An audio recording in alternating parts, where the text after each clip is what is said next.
Welcome again, y'all. This is your man H-Rap coming at you live and direct from the End of the Bench Network. This is Hold My Beer Sports with myself and my man Average Joe. We here to talk sports. Two guys, two beers, one piece of good conversation. What's good, man? How you doing, man? What's going on? What's going on? How's the weather up there? Actually, man, believe it or not, man, we had a great day today. It's about 68 degrees in Chicago today. Oh, It's been cold, unseasonably cold in Chicago over the last few weeks, days, like over the last week. It's been unseasonably cold. Everybody anticipates cold. Like once you leave summer, everybody think it just starts snowing in Chicago, which ironically it did snow on Halloween. But in Chicago, we got all four seasons. We get a little bit of everything. We get everything in the extreme. We get extreme cold. We get a whole lot of snow. We get a whole lot of rain. We get a whole lot of balmy weather. It's just everything, man. Why do you think Oprah got up out of there? She got made her billions and left.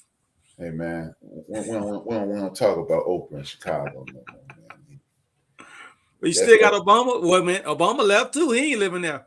He's out in California. Obama not from Chicago, man. He was cool, man. I mean, he left-handed. He was from Chicago. No, Obama from Hawaii, man. His wife. He was born in Hawaii. His wife from Chicago, man. Okay, Obama the man. He's still the man, but he ain't from Chicago, man. He ain't in Chicago.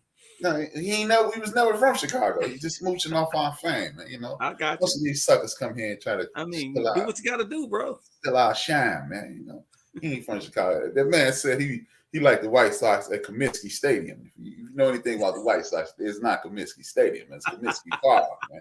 Man might be a low-key Cub fan or something. Right? Oh, he might be.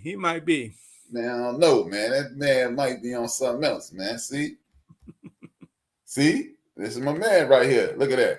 Obama not from the Chi. I told you, man. The man. I mean, we rock with Obama here, man. But he not from here. He not us. Okay, all right. Somebody better tell Obama that. That's like your man KG. You from South Carolina. KG from South Carolina. He can't be claiming Chicago. I mean, he don't even claim South Carolina. He claims Chicago. Yeah, you know, we don't like that, man. I mean, you know, he went to school here, born and raised here, but he don't claim South Carolina. Nah, he can't even point to South Carolina on the map now. No, man. What's up with you, Joe, man? Talk to me, man. Tell me something. I don't know. I don't know, man. I'm ready to talk some sports. See that game yesterday, them Cowboys, Eagles. Your thoughts. Talk to me about it. We're going to talk a little football. We're going to talk a little baseball. We're going to talk a little football, a little baseball, a little basketball. We're going to run the gamut of sports. Everybody who's in the chat room, like my man Warren, my man Big P, anybody else in the chat room, chime in. I want you guys to hit that like button, tell a friend to tune in, like, share, support the program as we grow. We taking over the universe 1 week at a time. Yeah, man, the NFL is in more than full swing. It's the halfway point. We had some exciting games yesterday. We are going to cover as many as humanly possible. Got my man Ty. Good to see you, Big Ty. It's good to see you, my guy. What's the game that caught your attention the most? And we're just gonna work our way through. We're not gonna cover every game. We're just gonna cover the best of the best of the best. Yeah. So first of all, I'm mad at the NFL. I'm going to get that out the way. Hey, man. Mad at them because Kansas City and Miami, which I think was a pretty important game over there playing in Frankfurt, Germany. Mm-hmm. You don't schedule a game of that importance to go to Frankfurt. You know what I'm saying? That game belonged here in America, on American soil. I don't want to get up at 9:30 in the morning and watch football. I'm trying to go to church and get my worship on. I don't want to. I'm not thinking football at 9:30 in the morning. You know, you're supposed to save that for my rent. Yeah, I got something else. My beer segment, but we'll get back to that. You know what I mean? So that caught my attention. You know, Miami is not who we thought they were. They're out here putting up 70 points on the Donkeys. Broncos. You know, but the teams that they beat, anybody can beat them. But they seemingly can't beat teams with winning records. They beating all these these teams with losing records, and everybody's looking at them saying, "Oh, look at the Dolphins! Look at the Dolphins! They're going somewhere," but they ain't playing nobody. And so they go up there. I mean, if you want to be the champions, you got to beat the champions. So Kansas City Chiefs are the defending Super Bowl champions, right? Mm-hmm. Okay, so I mean, if Miami want to knock them off their crown in the playoffs, first you got to take care of them in the regular season so you can get to the playoffs. Let me stop you right there. First of all, let's not forget that this is a business, and they're trying to expand their business to a worldwide platform. That's to be perfectly honest with you, that would be the perfect game to put on there, because that should have been a shootout. If it had held this traditional setting with Patrick Mahomes being one of the best quarterbacks in the league and a high-flying Kansas City Chief offense and a new breed of Miami Dolphin high-flying offense, it should have been a 45-47 shootout, and then that would have drew more people in. It was a good game, don't get me wrong. I don't have a problem with it, man, because when you're trying to expand the business, I ain't got no problem with it sitting over there.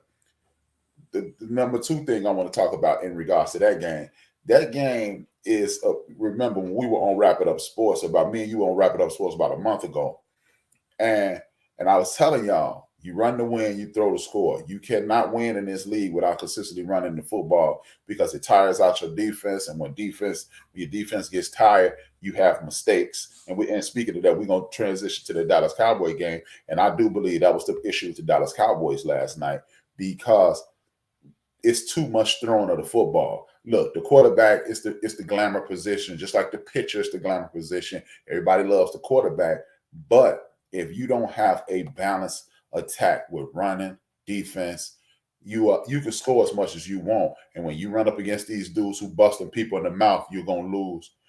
To that, you would say what, Joe? Well, it looks like Joe is frozen. We having technical difficulties. He's having technical difficulties. He got that. He got his internet on a string this month. But like I was saying about like I was saying with Joe, football is a basic game. We have these people banting about in regards to, hey man, he's a genius and this guy is innovative. And no, you can run timely trick plays. You can do a whole lot of things, but at the end of the day, football is a brutal sport played by a bunch of big, strong, muscular men.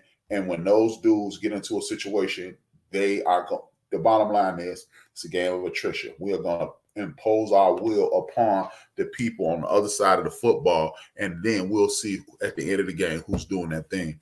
What was the last thing you heard that I said, Joe? You was talking about the game between. What I was saying was one of the biggest problems with the Dolphins is the running situation. See, you can throw the ball over the field and you won't tire. Look, every sport in history of the world is about wearing out the other guy. When you boxing, that's why your gloves weigh 10, 12 ounces. Whoever dropped their hands get knocked in the head, and you get to keep your hands up. When you're talking about baseball, pitchers get tired, their legs get tired. That 95-mile-per-hour fastball turns to an 87-mile-per-hour fastball. Now it's more hittable, blah, blah, blah. Football is the team who's in the best physical and mental condition at the end of the game will win. And running imposes your will upon your opponent. And when you impose your will upon your opponent, you will be the victor in most situations. I'm not saying that this is flawless. I'm not saying there is no exceptions to the rule, but by and large, No, it wasn't on my end. That wasn't on my end. Hey, man, I kept going. They saw me, blood. It was on you, man. You got your joint on the string, you know what I mean? So yeah, somebody tapping in on you. Right. While you fix that, let me tell you this. Another game that I like was that Dallas game with the Eagles. Dak stepped out of bounds on that 2-point conversion attempt, which would have brought him within 3 points. And then I mean, Dak had a good game. He's taken a lot of heat this season and last season with all the interceptions he had. But he had a good game yesterday. I think he threw for 374 yards or something like that. Exactly. Yards. And so, you know, when you're the quarterback, especially if when you're quarterback of the Dallas Cowboys, you know, you're gonna live or die with the wins and losses. Everything is gonna come on your shoulders. So do I blame Dak yesterday for that loss against the Eagles? Absolutely not, because I think he done a good job. But what I will say about him is, you know, when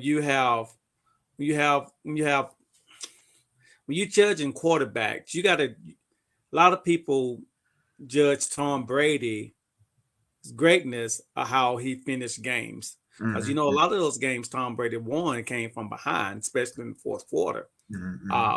So you know, if Dallas would have won that game, we're gonna have a whole different conversation about Dak Prescott. You know, Michael Parsons went on TV and you know. Yeah, see, that's that Fisher Price internet, my man got. Once again, Joe with the technical difficulty. Don't blame end of the bench. It's your issue. But I totally agree. I agree with Mo and Joe. My signal strength is a 100 over here. Hey man, hey STBY man, sucks to be you because we working over here, man. Chicago internet is way better than South Carolina internet. He froze it again. What I was saying is until Joe comes back. What I was saying is, yeah, I can hear you now. Okay. No. He's about to talk crazy, and I'll shut his feed off. No. But you know what? Yeah, that's what it is. No. But anybody who know me know I'm a big Dak fan. I was disappointed in at the time they were the Oakland Raiders. I wanted the Raiders to draft Dak, and I don't have an issue with Dak Prescott. I don't even have an issue with anything that happened yesterday. That was a divisional rivalry. That was a divisional game. Divisional games are tight. They nip and tuck all the way through. You're traditionally only one or two plays away. That stepping out of bounds thing, I ain't upset at that either because look, that's the game. That's the game. It's a game of inches. It's truly a game of inches. Yeah. So the only issue, I don't have an issue with the game last night. When it comes down to a game like that, when you 1 or 2 plays away from winning, that is a great sign for the Dallas Cowboy fan base because look, I'm gonna need Michael Parsons and that crew to step up just a little bit, but no Carolina slander. Yeah, I ain't responding. Oh yeah. You know, I'm just talking crazy, man. But I don't have a problem when you play your division rival like that. 24 points, 27 points. When you play those games, you're supposed to win. It just came down to the wire. It's a nip and tuck game. Those games are they're excellent for the fans. For people who love watching football, that's a great football game. That's why we get up. That's why we sit in front of that. That's why we get up, go to church, and be looking at our watch at the end of service, so we get home, watch the football game. That's why we don't want to watch it at 9:30 in the morning because it's broadcast in Germany. Hey man, you take that up Roger Goodell and them billionaires that own the whole situation. Well, that's 8:30 for you, right? Yeah, it was 8:30 for me. I ain't get up that early. I ain't doing that, man. That's a football game I'm gonna miss. But what I will say is this: I don't have a problem with losing, even if put like this. If that would been like the teams that I've gravitated towards are the Las Vegas Raiders and the Chicago Bears, my hometown Chicago Bears. If the Raiders and the Bears, which they played 2 weeks ago, if the game would have been the exact same game, I wouldn't have a problem with either team. I think we're over analytical, and we have to invent things to talk about. Look, Dak played his butt off. Philadelphia played their butt off. That day, Philadelphia happened to be the best team. I'm not gonna go see in the third quarter if he would have tipped his hat. It's too much. It's too much. Look, when you are playing a nip and tuck game like that, that's what happens. You only 1 or 2 games away. I am a gigantic Dak Prescott fan. I'm not going to be so Dak Prescott oriented, that I'm gonna overlook anything that he does or does not do. It was just a great football game. I've gotten to the point in my life where I don't even root for teams anymore. I root for players. I like Jalen Hurts. I like Dak Prescott. I'm not a Philadelphia fan, but I don't hate anybody. I don't hate any of these teams unless they're in Boston. You're not a Bears fan, being from Chi-Town? Ironically, I am secondly a Bear fan. When I was growing up, you know, I always, as you see, I have an affinity for black. So the Raiders were wearing black when I was a kid. When I first was introduced to football, they just happened to win the Super Bowl that year. And then a couple of years later, I turned 11. That was John Madden days then. Yeah, it was John Madden was the coach then. And then Tom Floyd was the coach. And then they messed around and drafted my favorite college football player at the time, which was Marcus Allen. Mm-hmm. They win the Super Bowl 2 years later. I've been a Raider fan ever since. I love Walter Payton, but when I was a kid, you know, when you're a kid, you're not rooting for the team. You're rooting for the players. And Walter Payton was the man, but the Bears are getting their teeth kicked in every night. So it was just like, yeah, I ain't rooting for them. And the Raiders are winning on. Look, the Bears are getting beat to sleep at the noon game, and then at the 3 o'clock game come on, or 2 o'clock your time, 3 o'clock game come on, and the Raiders on TV winning. As a kid, you like, I'm going with the winners, so I picked the Raiders. All right, I ain't mad at you. Yeah, but that's why we watched football. That game yesterday. A game that I want to talk to you about is this. The night game. Everybody, you know, again, you were one of those guys. Shout out to Malcolm Wade. Good to see you in here, brother. Thank you for the support. A lot of people talk about the quarter, like you. Me and you had the debate 2 weeks ago, and we had the debate on the show on Wrap It Up, when we were guests on Wrap It Up, about the quarterback being so important, and the quarterback is this and the quarterback is that. Josh Allen is the quarterback du jour. He's the guy that everybody keep looking at. Hey man, he's one of those guys. And he's up and down.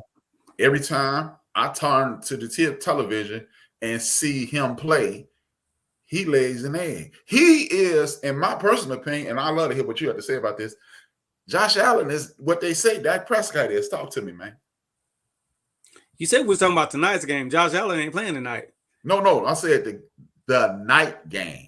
Oh, the night. I thought you were talking about tonight. Okay, I thought you were talking about the tobacco. I thought you were talking about the Jets. No, we ain't talking about the just in the season. I'm trying to say San Diego. They ain't even in San Diego no more. But so you know,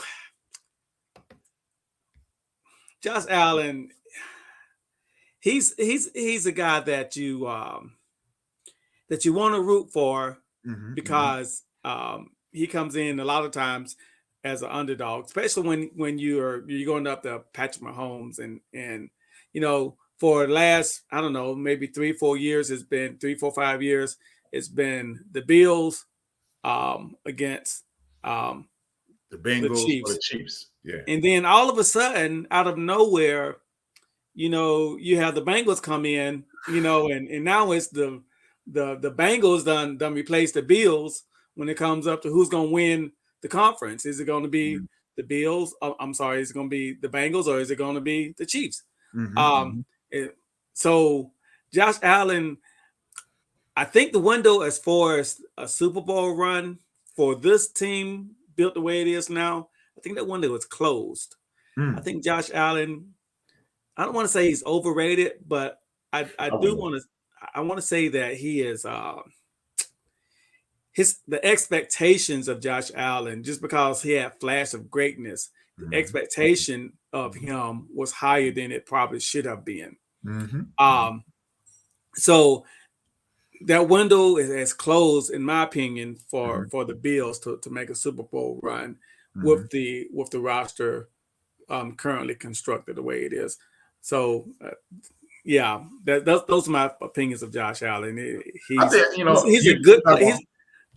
He's in that tier between he's better than good, you know, but he's not as great as the great ones that we think about when we think about a Patrick Mahomes or somebody like that. He's not on that, or Joe Burrow. He's not on that level yet. Yeah, I see. I categorize quarterbacks in a few categories. You know, you got your elite quarterbacks. You got your the Tom Brady's, the Aaron Rodgers, Cam the Newton. Cam Newton. I mean, Cam Newton, when he was playing, Cam Newton was an Yeah. elite quarterback. Cam Newton, Yeah, in his prime. you can't name 3 people on offense. If you don't live in the state of Carolina, South Carolina, you can't, or North Carolina, you can't name 3 Cam Newton offensive teammates. I can. But I live here, so you live there, right? Yeah, okay. If you're not a fan of that team, you can't name. So Cam was elite. You got Cam Newton, you got Lamar Jackson, you got quite a few. You got a few quarterbacks throughout the league who are elite. But you got guys, you got second tier guys, the Dak Prescotts of the world, the Josh Allens of the world, the Russell Wilsons of the world, where if you put them in a great system and surround them with the players and give them the support that they need, you can win. So you have win because, win with, and then you got the rest of these dudes out here who they just playing football. Faker will fail. He just out here getting a check every week. Derek Carr, he's stealing. He should. Baker Mayfield and Derek Carr should be playing in some of those COVID masks because they sticking the league up. You know, but then you get Josh Dobbs overlooked. What's the boy? Not Jay Cutler. Jay Cutler Jr. Josh Dobbs just played. Yes, he done bounced around the league. I don't know how many teams. Baker Mayfield can start. My point is, you got Baker Mayfield starting after staining out in Cleveland with a stacked deck, staining out in Carolina, staining out in LA. Now he's starting, but Josh Dobbs comes up out. He's on the bench, start killing in Arizona. He did solid in Pittsburgh, and he don't get the job. See, that's what I'm saying. You got win whips and win because Baker Mayfield and a few of these guys are stealing. They are flat out stealing. But we will allow the people at ESPN to make us focus on everything. If Dak had a lot of interceptions, Dak had like 14 interceptions last year. Like what's my man, Jameis Winston? He was out half the season though. Huh? He was out half the season, at least 5 games. If you throwing the ball, hey, this is what I want you to do. And all you, the people who love the stats, this is what I want y'all to do. Look up the quarterbacks in the league. And ironically, Dak didn't do it yesterday. I put this stat to my cousin Chris about 8 years ago. Quarterbacks who consistently throw the ball 40 times a game, they will throw a minimum of 1 interception that game. If you don't have a balanced offense, you're going to make mistakes. When you are forcing these guys, he had a good running game. He had a good. I mean, was it the play calling? Not last year, because that's what I'm saying. What caused the interceptions? The play calling again. To make them throw 40 times a game. Kellen Moore. You throwing the ball 40 times and you running 14 times. Me being a former defender, you know what we do when the quarterback gonna throw? We tell those 4 dudes in the front, sick them, right? We tell the linebacker, instead of walking forward, take a step back. We tell the safeties, hold your position, and the corners hold your position. We're going to make you walk the ball up the field if you're not consistently running the football. See, this is where stats tell lies. Oh, he averaging 4.8 yards a game. I mean, a carry. Cool. That's great. But how many times are you running the football? How many times are you running the football? Are you running the football enough to make the defense respect the running game, or are you just allowing your defenders to make plays on the running back? Because we're not afraid of you. Like, why you think the Kansas City Chiefs offense is sputtering this year? Because they refuse to. Andy Reid historically refuses to run the football. Right. You are going to struggle. Your quarterback is not going to look good. Jameis Winston was a victim of that as well. Run every quarterback. Y'all continue to doubt me, but every quarterback who's on the team who's consistently has a balance, as you stated, you corrected me, balanced offenses win championships. But if you have a defense that's going, well, throw it, go ahead. You will have more mistakes. And then again, I'm gonna let you have it. When you're looking at Dak interceptions, when you're looking at Jameis Winston 27 interceptions, let's look at what led to those interceptions. It's easy to just say, hey, he had 14 interceptions and he only played 14 games. Okay, But how many of those were tips? How many of those hit, tip balls? How many of those hit wide receivers' hands and went to a defender? We can't just look at the raw dog, buck naked numbers and say you didn't have a good year. Just like you can look at a basketball player, and I hate to do this because he's one of my favorite players, Rasheed Wallace. I will always go back to this game. Rasheed Wallace entered the fourth quarter with 26 points and 8 rebounds. He ended that game with 29 points, 9 rebounds. And when you hey man, tell Dr. Dre you won't laugh. No. Yeah. But he ended that game with 29 points, 9 rebounds. If you just look at the stats, Rasheed Wallace had one hell of a night. 29 points, 9 rebounds. What's wrong with that? But when you look at the game and see, don't you got to take the good with the bad? Fourth, huh? Okay, let me ask you this: you got to take the good with the bad when you're talking about the stats. Now you're talking about tip balls and all that stuff, and hitting the receiver in the chest and bouncing off the chest and whatever. I get that. Great. All right. If you're going to do it that way, you're also going to have to look at the stat where they the quarterback throw a screen pass, 2 yards down the field, and the running back or the carrier carry the ball 97 yards for a touchdown. What's that? That's 97 yards or 99 yards that's going on the stats. Yeah. I get it. Yeah. But the difference is I did my job and you did your job. When you don't do you can't have you can't have it both ways, brother. Yes, you can. I can see if you'd have said, what about the times when he throws the ball, it bounces off the defender and the wide receiver catch it? Then I could have gone with that. Yeah, we don't really see that often. You see that a lot. You see that a lot. I don't really see that a lot. Not bouncing so off. We got to stop watching the highlights and start watching the games. I watch the games. Hey, let me tell you something. I guarantee you. Joe, let me tell you people in my house tell me I watch too much football. Hey, this is what I want you to understand. It is a drill done at the end of every practice in high school, college, and pro called the tip drill. They do that because of that happens. Yeah. That's because that happens. It's a million different ways, but I don't go by stats. You can have 14, 16, 20 interceptions. What do you do in the last 6 minutes of the game? Are you putting us in a position to win? Again, I use history to help me through this. Jim McMahon will never be considered one of the greatest quarterbacks in the history of the world. But you know what? I seen Jim McMahon be 7 for 28. But guess what? All 7 of those passes he completed were first downs in the fourth quarter, and they won. I'll take that. I will take that. Because he's a Chicago guy. That's why you take it. Hey, bro, I wasn't a Bat fan. This ain't got nothing to do. Let's move on. Let's move on. Who you like? Coach of the year? Coach of the year, Pete Carroll. Pete Carroll? Talk to me. Why? Pete Carroll, like I said a couple of weeks ago, Pete Carroll is one of the most underrated coaches in the National Football League. He is putting teams together. Now, my pick looks horrible this week because Pete got snot beat out of him yesterday. But Pete Carroll is putting together teams and consistently winning. People go by championships. I go by results. Look, you cannot, only one team going to hoist that trophy at the end of the year. One team.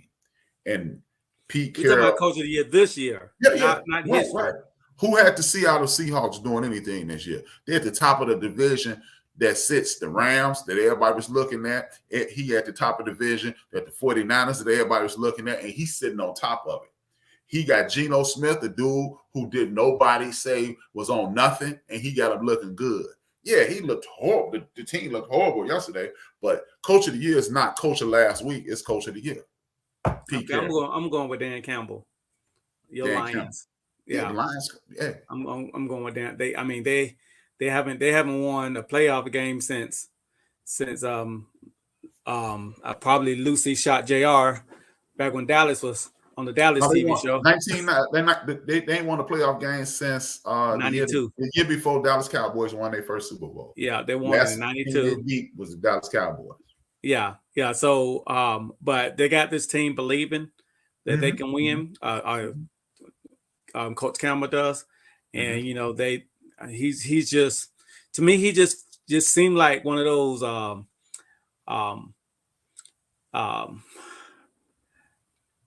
I don't know, one of those gritty guys that just get down in the trenches with them. He's a player's coach, and so he's gonna have my vote. Coach of the year. If Dan Campbell and Pete Carroll don't win it, my dark horse is my man. If he wins 3 more games, 3 of the next out of the next 8, D'Amico Ryans is a dude who I would give a great consideration for Coach of the Year as well. Because if you ask me a month ago or 2 months ago when the season started, how many games would the Houston Texans win? I told you 2 or 3. And he got that boy down there playing real live football. Yeah, he got the team believing, and he's doing exactly what you say Dan Campbell is doing. He got the rah-rah going. He got the defense going. You saw his special team coach all on the field yesterday after the running back kicking field goal. He got that team believing, and that's what coaches do. Coaches say, average Joe is good at this, and this is what we're going to do. This is what we're going to do, because we're not going to get average Joe to try to run down the middle of the field because he's the quarterback. But we're gonna get average. I know this on the lineup. I'm gonna throw an audible. Speaking of Coach of the Year, who on the hot seat? It's quite a few coaches on the hot seat, and if nothing else, the Bass coach should be on the Budweiser hot seat. The Raiders coach? Brendan Staley got to be on the hot seat. Who? Brendan Staley. He got to be. They should have, since, well, no, they in Las Vegas now. They ain't in California anymore. But Brendan Staley and Josh McDaniel, they should have said, you fired and you drive him home and you stay at his house. Brendan Staley is one of the worst coaches in the league. How do he keep his job though? Because me and Big Illinois was talking yesterday. Because Brendan Staley is with one of these teams who they're mismanaging their money, for one. That's why they don't even have their own stadium. That's why they moved out of San Diego. And I don't think they got the money to let people go. So they're going to ride it out to the end of the year. I don't understand how he came into this year. Everybody want to brand Brendan Staley. That quarterback ain't worth 1,000 cookies either. That quarterback ain't worth 1,000 cookies either. Big Mo said Brian Doball. We got number 1 Chief Rock in the building. Brian. And Big P said the Bears coach. Mo said Brian. Didn't he win Coach of the Year last year? Yeah, and that's why I won't blame Brian Doball. They ball. I won't kick him out. I won't kick him out for eating crackers. Came out the bed for eating crackers just yet. But Brian Dayball, his seat is warming up. But I wouldn't get rid of him. What about Ron Rivera over in Washington? Ron Rivera. Oh yeah, I could not think of it. I don't want to call them that other team, the Washington racial slurs. I'm thinking Commanders. I couldn't think of Commanders because I mess around this dude Warren in the chat room. He'd be calling them the Commodores. And in my mind, I'm trying not to call them the Commodores. And I think Ron Rivera's out of there. Yeah. I think they're tanking anyway. They're tanking. They're gonna get rid of Rivera. They're gonna promote my man Eric sleeping with the enemy, and they gonna get their homeboy, that hometown kid, Caleb Williams, and he's gonna be the next Redskin coach. And if Eric Bieniemy has learned anything from my man Andy Reid, I hope and pray that he let that young man watch for a year like they did with Patrick Mahomes, and then okay, so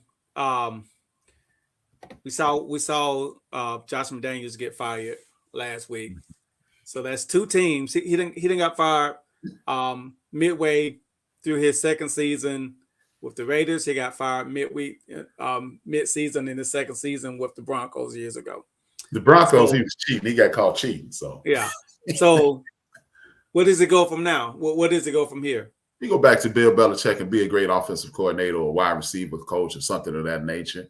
Josh McDaniels, if you ask me, he shouldn't be allowed to be a head coach in the National Football League ever again. He does not. He's not a good head coach. He's just not that. He may be great at being an offensive coordinator, like most of the people who's left Bill Belichick. Only person who's excelled who left Bill Belichick is Pete Carroll. No, seriously. Always like to beat Pete Carroll. No. Pete Carroll. I'm trying to think in my mind. I from people, coaches under that coaching tree of Belichick, I can't think of anybody that's actually Nick Saban, killer in college, and Pete Carroll. Yeah. And you know, as we transition to college football, let me speak on the Raiders, seeing how that's my team.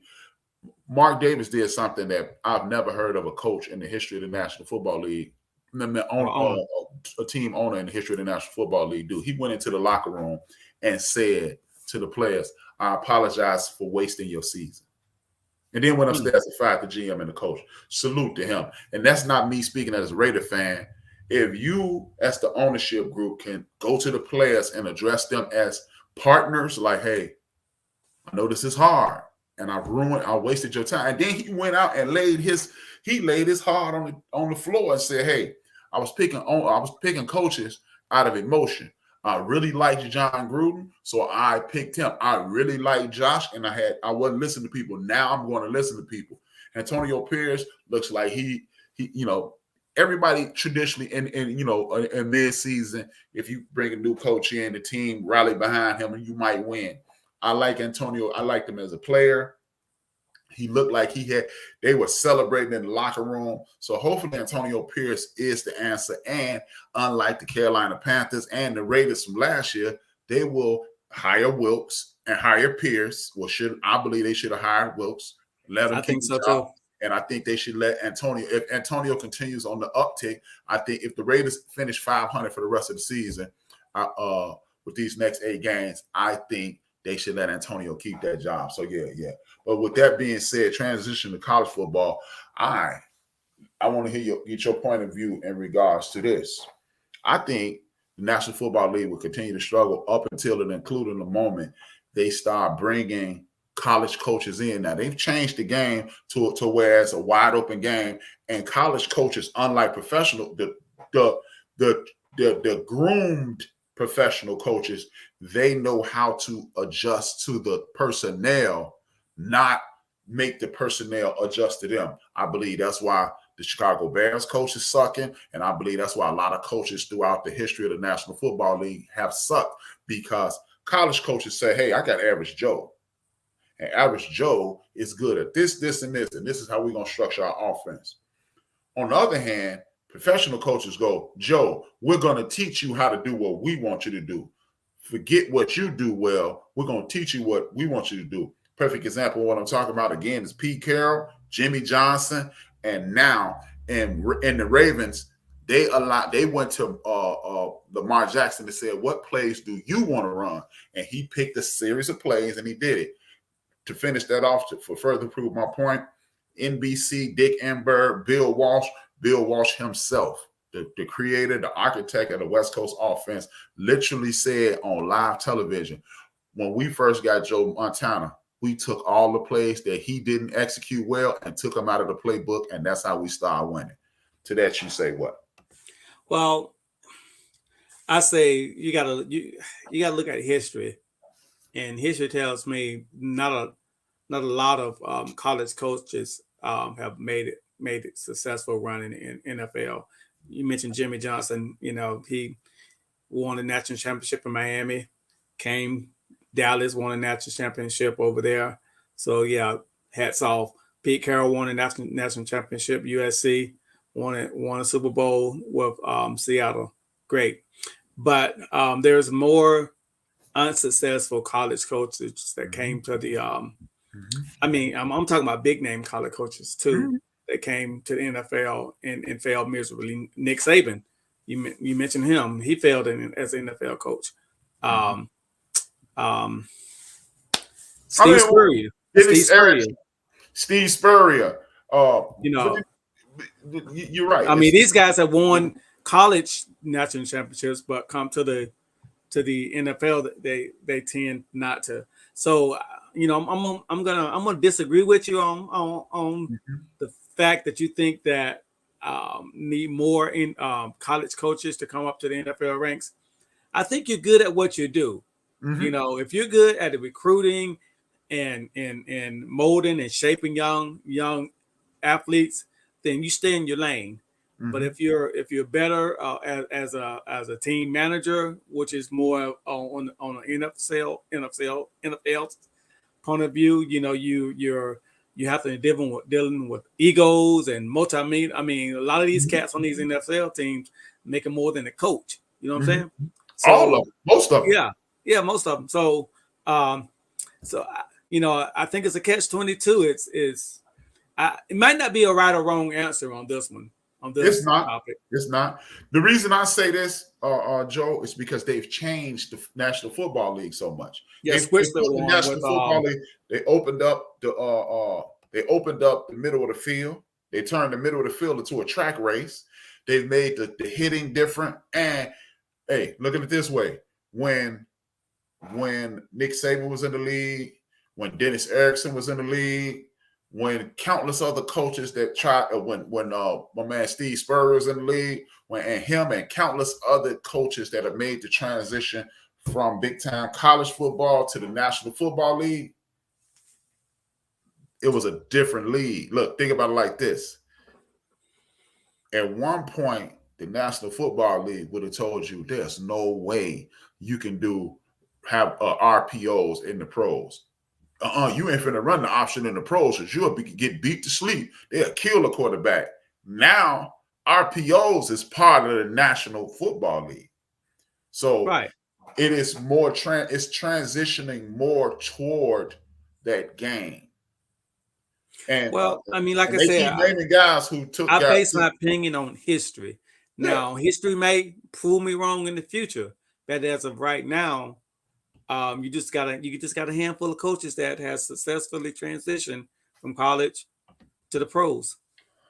All I would say to that, and before we move to the next topic, is we only got a handful of black coaches too. We only got a handful of black quarterbacks, so we can't exclusively lean on history, especially when the game is changing.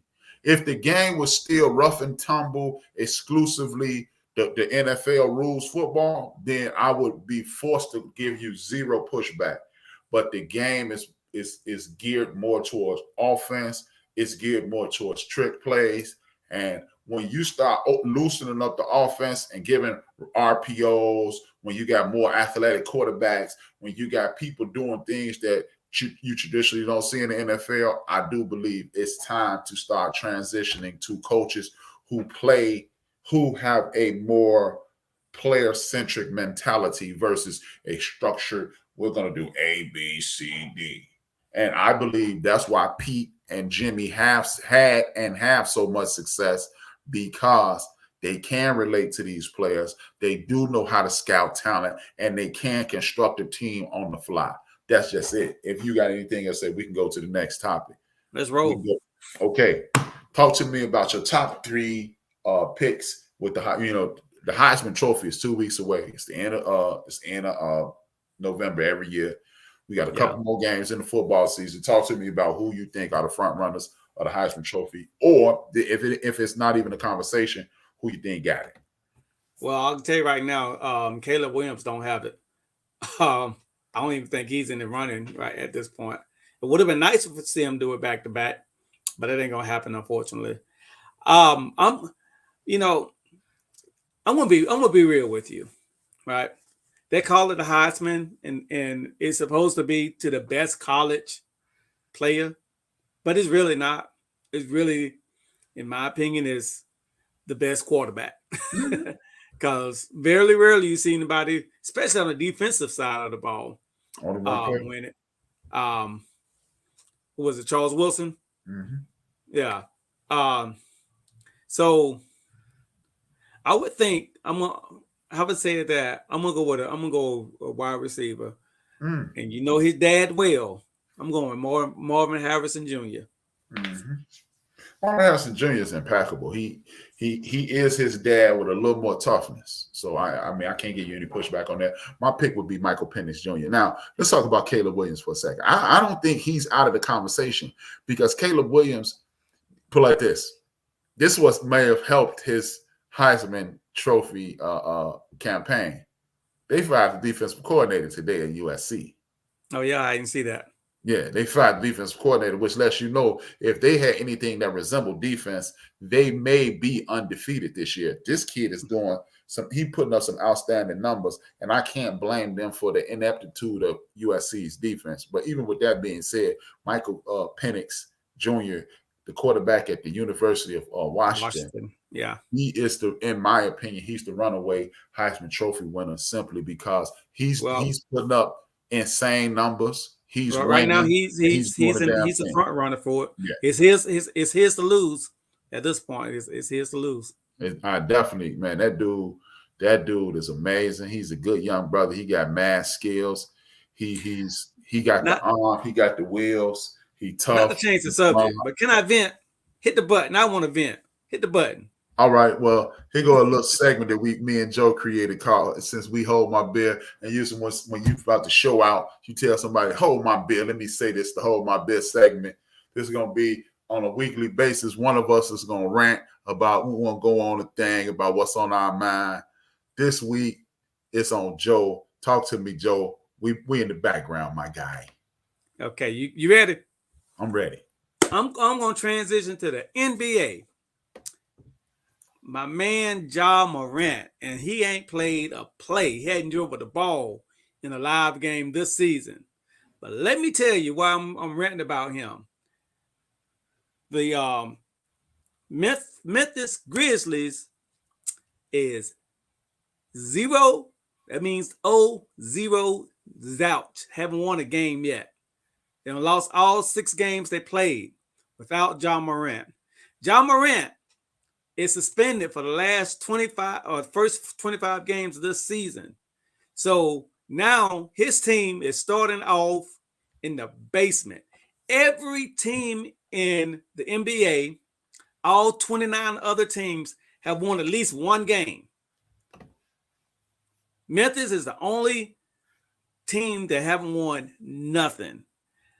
Ja Morant is sitting on the bench because he showing out with his boys, flashing a gun, not once, but twice, acting like a thug, given the stigma that that young black guys have. He's playing into that. And then now he found himself in trouble. Now look, people is looking at Ja Morant and calling him the victim and all that. I am pissed off, and he's a South Carolina boy. That's why I'm so pissed off at him. I'm pissed off at him because he brought this upon himself. Now he done put his team in a predicament. They're 0-6. Yes, I know my critics gonna tell me this season is early. Yes, I know they got 82 games the whole season. I understand that. But what if they go 0-25? They're gonna come back when he comes back? They're not gonna go 25 for that. I mean, they on track. They on track. Are they not on track for 0-25? Absolutely. So I am pissed off at Ja Morant for acting like an idiot last season and not causing his team to be 0-6 while he's sitting on the bench looking all crazy. That's my rant. Well, hey, bro, they not going 0-25. 0-25, bro. Come on. All right, they may go 2-23. All right, I give them that. This guy. Shake my damn head. I haven't been. He brought it on himself. Yeah. He ain't been beat up. No, he ain't been beat up enough.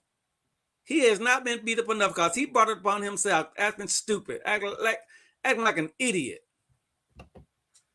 He gonna get every piece of business I can give him, every chance I can give him. Okay, let's go. Let's roll. You finished? I'm finished. Until somebody puts something in the chat, then I'm gonna go back again. But you know what, man?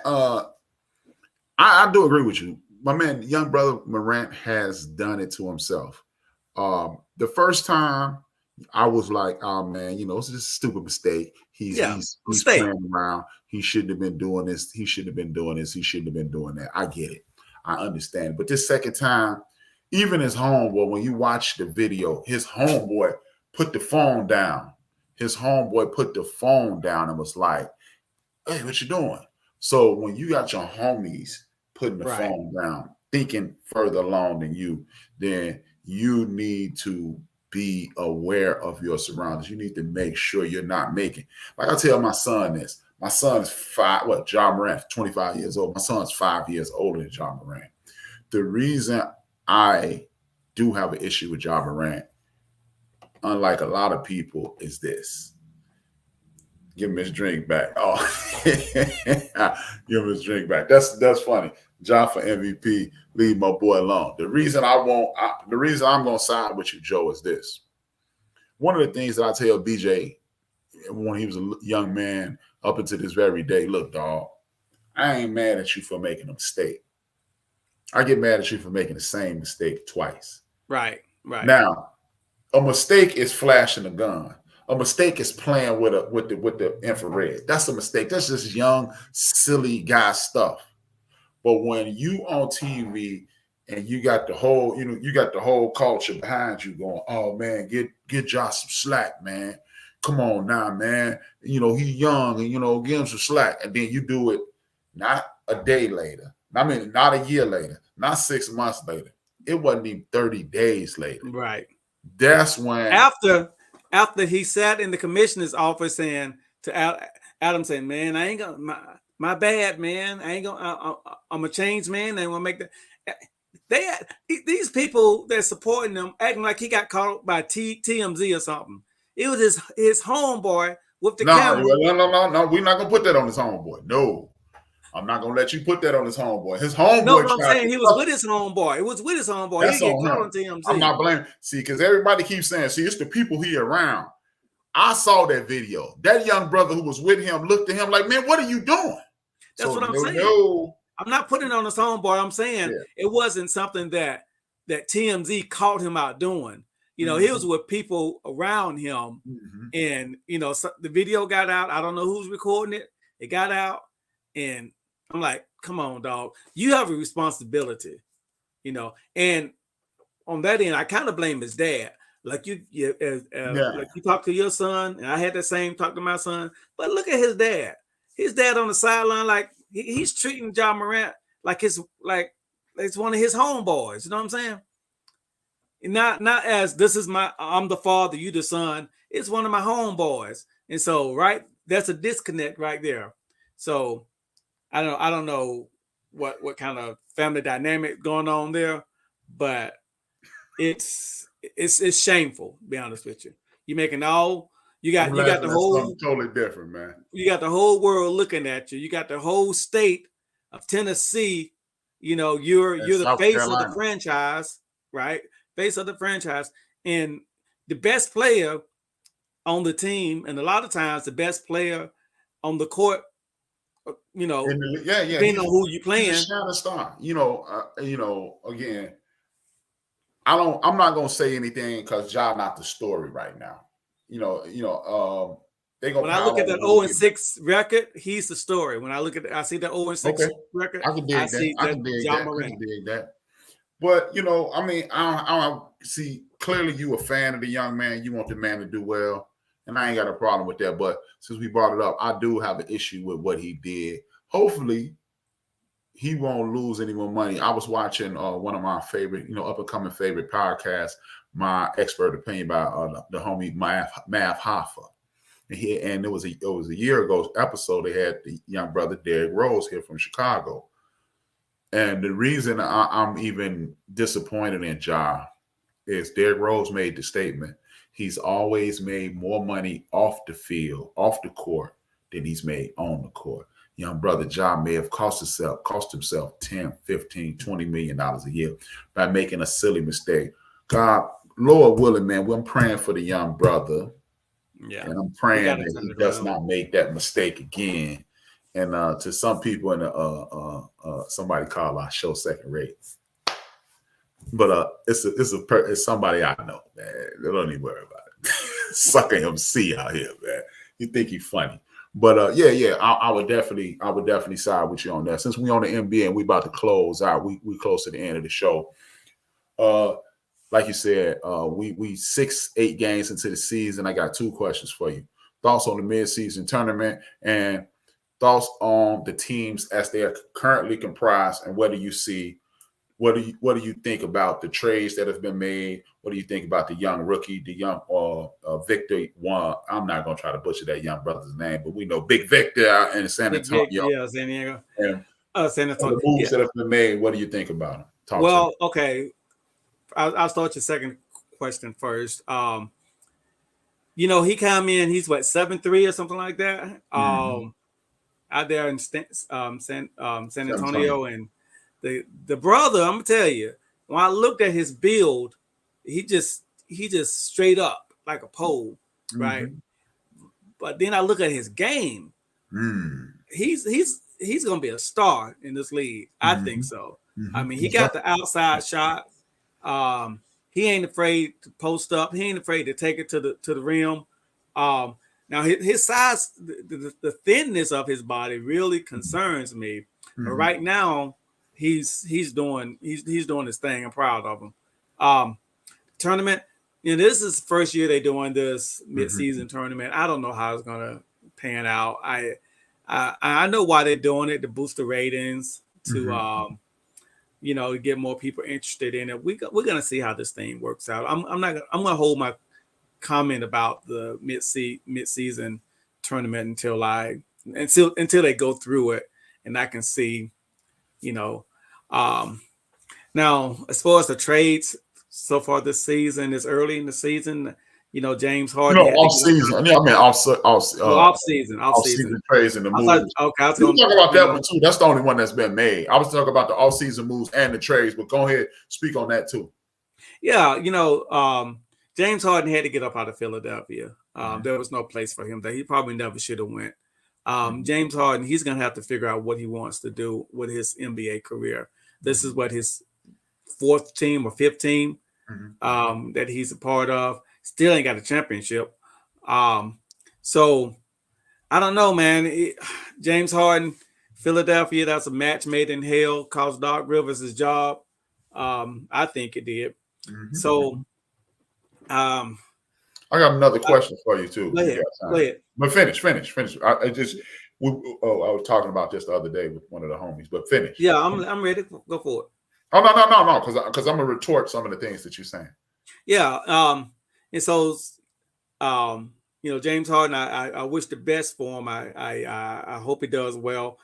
Philly look like they haven't missed a beat. You know, with this trade up, what's that cat's name that went up to Milwaukee? Dame Lillard and Dame. You Lillard know, people Drew Holiday. Yeah. So they basically crowned Milwaukee before the season started. They already done crowned them at least the champions of the East. I don't agree with that. I still think Boston has a lot to say about that, because Boston is they got the height, they got the talent. It's their time. So we're gonna see what goes on. Okay. Well, one of the things, you know, let's talk about Big Victor. Big Victor is a big time ball player from what I see. You know what, me, I don't know your age, but I'm assuming me and you are around the same age. Victor reminds me of a modern day Ralph Sampson. Remember, they used to get on Ralph Sampson because he used to grab the ball off the rim and take off. John Solly did. He mentioned that in practice he did it, and Coach Daly blew the whistle and said, "Hey, you see these two guys? You know who that is?" He said, "That's Joe Dumas." He said, "You know who that is?" He said, "That's Isaiah. That's who do that. You don't do that." So, so Victor is a modern day Ralph Sampson. They're both the exact same height, but let's not forget Victor's only 18, 19 years old. So when you got he looks like an 18 or 19-year-old, but he has the skill and ability to heat up. So I'm not really worried about Victor and his size, because the league has lost its physicality. So I'm not going to worry about that. And then as he matures and grows, he'll get into that. And before I go on, I didn't even acknowledge the number one Chief Rocker Jersey, Vern, and DJ Purplish is in the building. Thank y'all for the support. Everybody hitting that like button, hitting that share button, tell a friend, subscribe, tell a friend to tune in. In regards to the James Harden situation, I'm going to address that, as well as add one more question before we take off. The James Harden situation is an interesting situation. I don't think James Harden is a microcosm of what I believe is wrong with the league. I too, like you, don't think the Milwaukee Bucks are the team to beat in the Eastern Conference. I am going to go off the beaten path, and I'm going to go along with the Miami Heat. And again, the question that I'm going to ask you is part of why I believe that's why it is. I'm going along with the Miami Heat, and I do believe Boston is formidable. I do believe Milwaukee is formidable. I'm going to go along with the Miami Heat. And I do believe that James Harden cost Doc Rivers his job as well. And I'm kind of sick of the whole situation where these players can get these teams fired because, and then like Microwave said, Milwaukee is struggling. And I believe Milwaukee is struggling is because, Dame Lillard is an outstanding talent. Dame Lillard is a Hall of Fame ball player. But we saw with the Microwave and Mo, will remember this. We saw a Hall of Fame point guard get added to the Lakers next to Kobe. We saw a Hall of Fame power forward get added to Shaq, and we saw them lose in the NBA Finals. Now, if the Milwaukee Bucks lose in the NBA Finals, I still think it will be an excellent season because nobody's seeing them coming. But I definitely believe that wait a minute, everybody's giving Milwaukee. What do you mean nobody saw them coming? Huh? You said if Milwaukee lose in the NBA Finals, I should have said that because I should have said if the Milwaukee Bucks win in the NBA Finals, that's not a bad season because you can't put a team together and expect them to win. Ask LeBron James. Everybody done crowned them. As soon as that trade went down, everybody crowned Milwaukee. And I am to the contrary. Yeah. I'm not going along with that. It's just I'm not agreeing with it because first of all, who's the Milwaukee? Oh, I never agreed with it. Who's the Milwaukee Buck coach? Let's not forget the dude who won the NBA championship with Milwaukee is no longer the coach there. Right. So it is a continuity. And when you talk about professional sports, continuity is king. Continuity is king. And if you don't have continuity, you will not win an NBA championship, no matter how many all-stars you put together on one team. Ask LeBron James, ask Kobe Bryant and Shaq, ask a bunch of people, ask the Portland Trail Blazers. You can put ask the San Antonio Spurs. We got Big Shot Bob now, and they lost. So just because you put a bunch of talent together, I will take a team, ask the Detroit Pistons, ask the Miami Heat, ask the teams that have been put together and they've grown exponentially. What happens when Mo hating on the Knicks? The Knicks don't have a go-to guy, so ain't no hating on the Knicks. Knicks fans kill me with that. Ain't no damn, but I blame Daryl Morey. I blame the fact that the Knicks never had a number 2 man on them, never went beating the Bulls. How about that? You can make all the excuses in the world. Knicks fans kill me. New York fans kill me. It's always the refs. It's always the general managers. It's always it was raining. It was too hot outside. It was too outside. It was too sunny. It was too windy. It was too muddy. It was always something. New York Knicks fans. Patrick Ewing didn't have a Robin. It was all Batman. They had a bunch of role players and an awesome center by the name of Patrick Ewing. By the time they got the other role players, guess what? Patrick Ewing was too old. That's why y'all ain't winning. Patrick Ewing built Madison Square Garden. What are you talking about? He built it. What part of awesome center are you struggling with? I mean, I'm just saying. Well, no. What part of he was an awesome center are you struggling with? He didn't have a Robin. He's Batman. Who was the Robin? I don't know. Exactly. I can't. That's why the Knicks law. We can blame the refs. We can blame my auntie, little cousin on my daddy's side. Patrick Ewing didn't have no B. Michael Jordan had Scottie Pippen. Kobe had Shaq. Shaq had Kobe. Dwayne Wade and LeBron.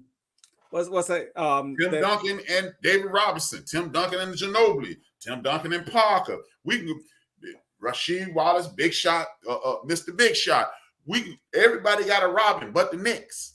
They didn't have a Robin. Sorry, Knicks fans. I ain't got nothing against Patrick Ewing. I was a Patrick Ewing fan at Georgetown.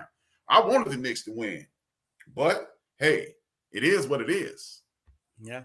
But Yeah, he'll never win it now. well, they might win. No, I'm talking about Patrick Ewing. The Knicks, the team to beat. Yeah, in Madison Square Garden, they the best team that play there. More Nick nonsense. Yeah. Somebody said something about the Super Bowl, but it went away too fast. Look at that. This dude, number one Chief rocking jersey, Vern. Rocker think the Giants gonna be 16-0 every year. He think the Yankees gonna go 161-1. He think the Ohio State Buckeyes gonna win 15 games and they only play 12 a year. His team gonna win every year. And if you don't agree, you hate. You sound like a Cowboy fan. He should be. Hey, slow down. Don't talk about Cowboy fans. I mean, that's their mentality. That's their mentality. They win one game, they think they go into the Super Bowl. But yeah. But the question I have for you in regards to James Harden, I believe James Harden is a microcosm. He is the dictionary definition, if you ask me, of the problem in the National Basketball Association. I got two questions. Do you think players in the league want to be the best player in the league? And when was the last time a young boy came in the league and wanted to be the best player in the league? See, when you had that Kobe group with Ray Allen and that group, they was out there trying to be the players today, in my personal opinion, don't aspire to be the best player in the league.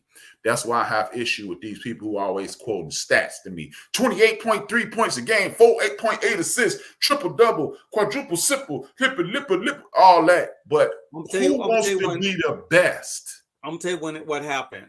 And you're probably going to disagree with me, but, you do that a lot. This going to sound crazy, but a lot of things I say sound crazy, but end up being true. Steph Curry. The Steph Curry effect. He has no fault of his own because he's bad. He's got the record of the most threes in the history of NBA.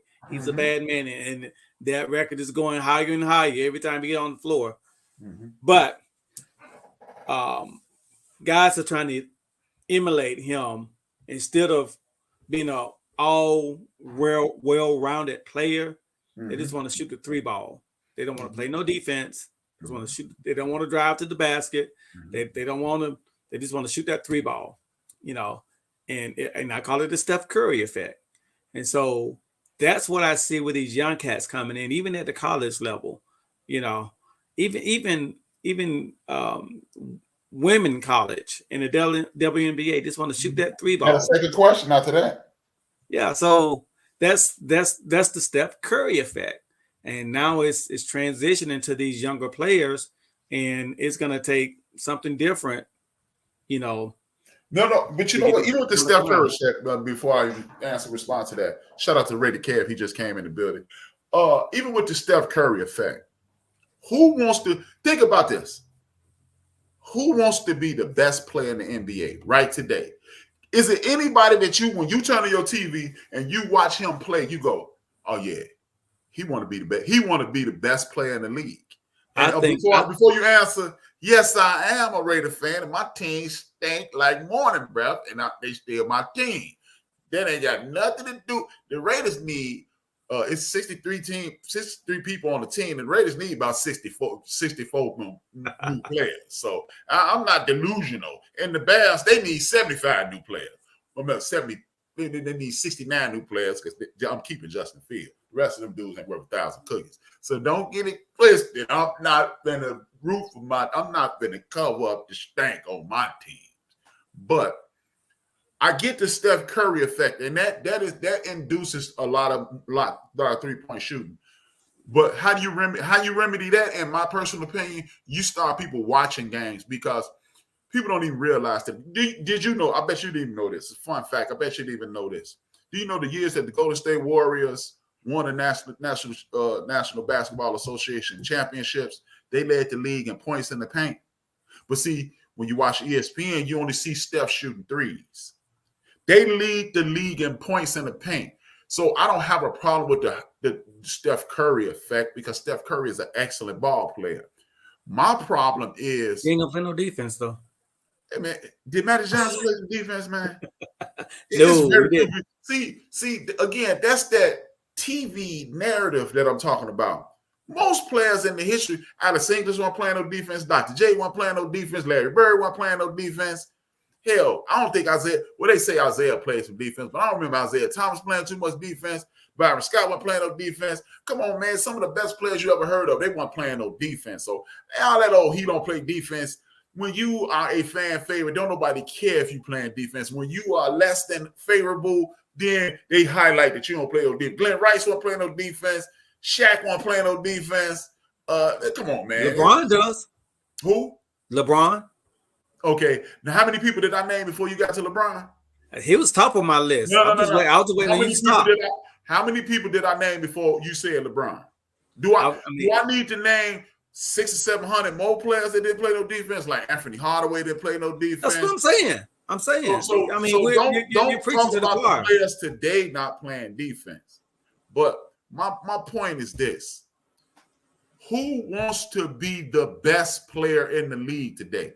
Only player that I can guarantee you that every night he out there doing this thing is a few of them. Cats like Jokic, cats like the Greek Freak. I can't think of an American-born player who I can say he wants to be the man. I cannot think of Jimmy Butler down in Miami. The rest of these dudes out here chasing contracts. Well, hey, before I even finish that, I'm all about the bread. Ain't no if it's on H-Rap, I never win a championship because I'm on a max deal every time. I'm not saving the owners a dime. Me and Kobe Bryant saw that. God rest his soul, saw eye to eye on that. What I look like getting a billionaire discount. But they chasing contracts and likes. Jimmy Butler want to be the best player in the league. Jokic want to be the best player yet. Greek Freak want to be the best player in the league. But these other dudes, they want to be stars. And it's cool to be a star. I'm not saying to be a star. But the players that I grew up watching, the Kevin Johnsons, the Magic Johnsons, the Mark Aguirres, the Marcus Johnsons, the Ron Harpers, the Dominique Wilkins, they was going at your neck every night. And this group of players don't seem to be doing that. Yeah, Zion Williamson, you still fat, son. You are fat. How are you a professional athlete and you're fat? Maybe, just maybe, Zion, if you were built like Larry Johnson, well, instead of built rumor like has it he's getting in shape. He dropped a few pounds in the offseason this year. He picked him up, man. I saw the man play last night. He dropped him. He must have picked him up a couple of days later.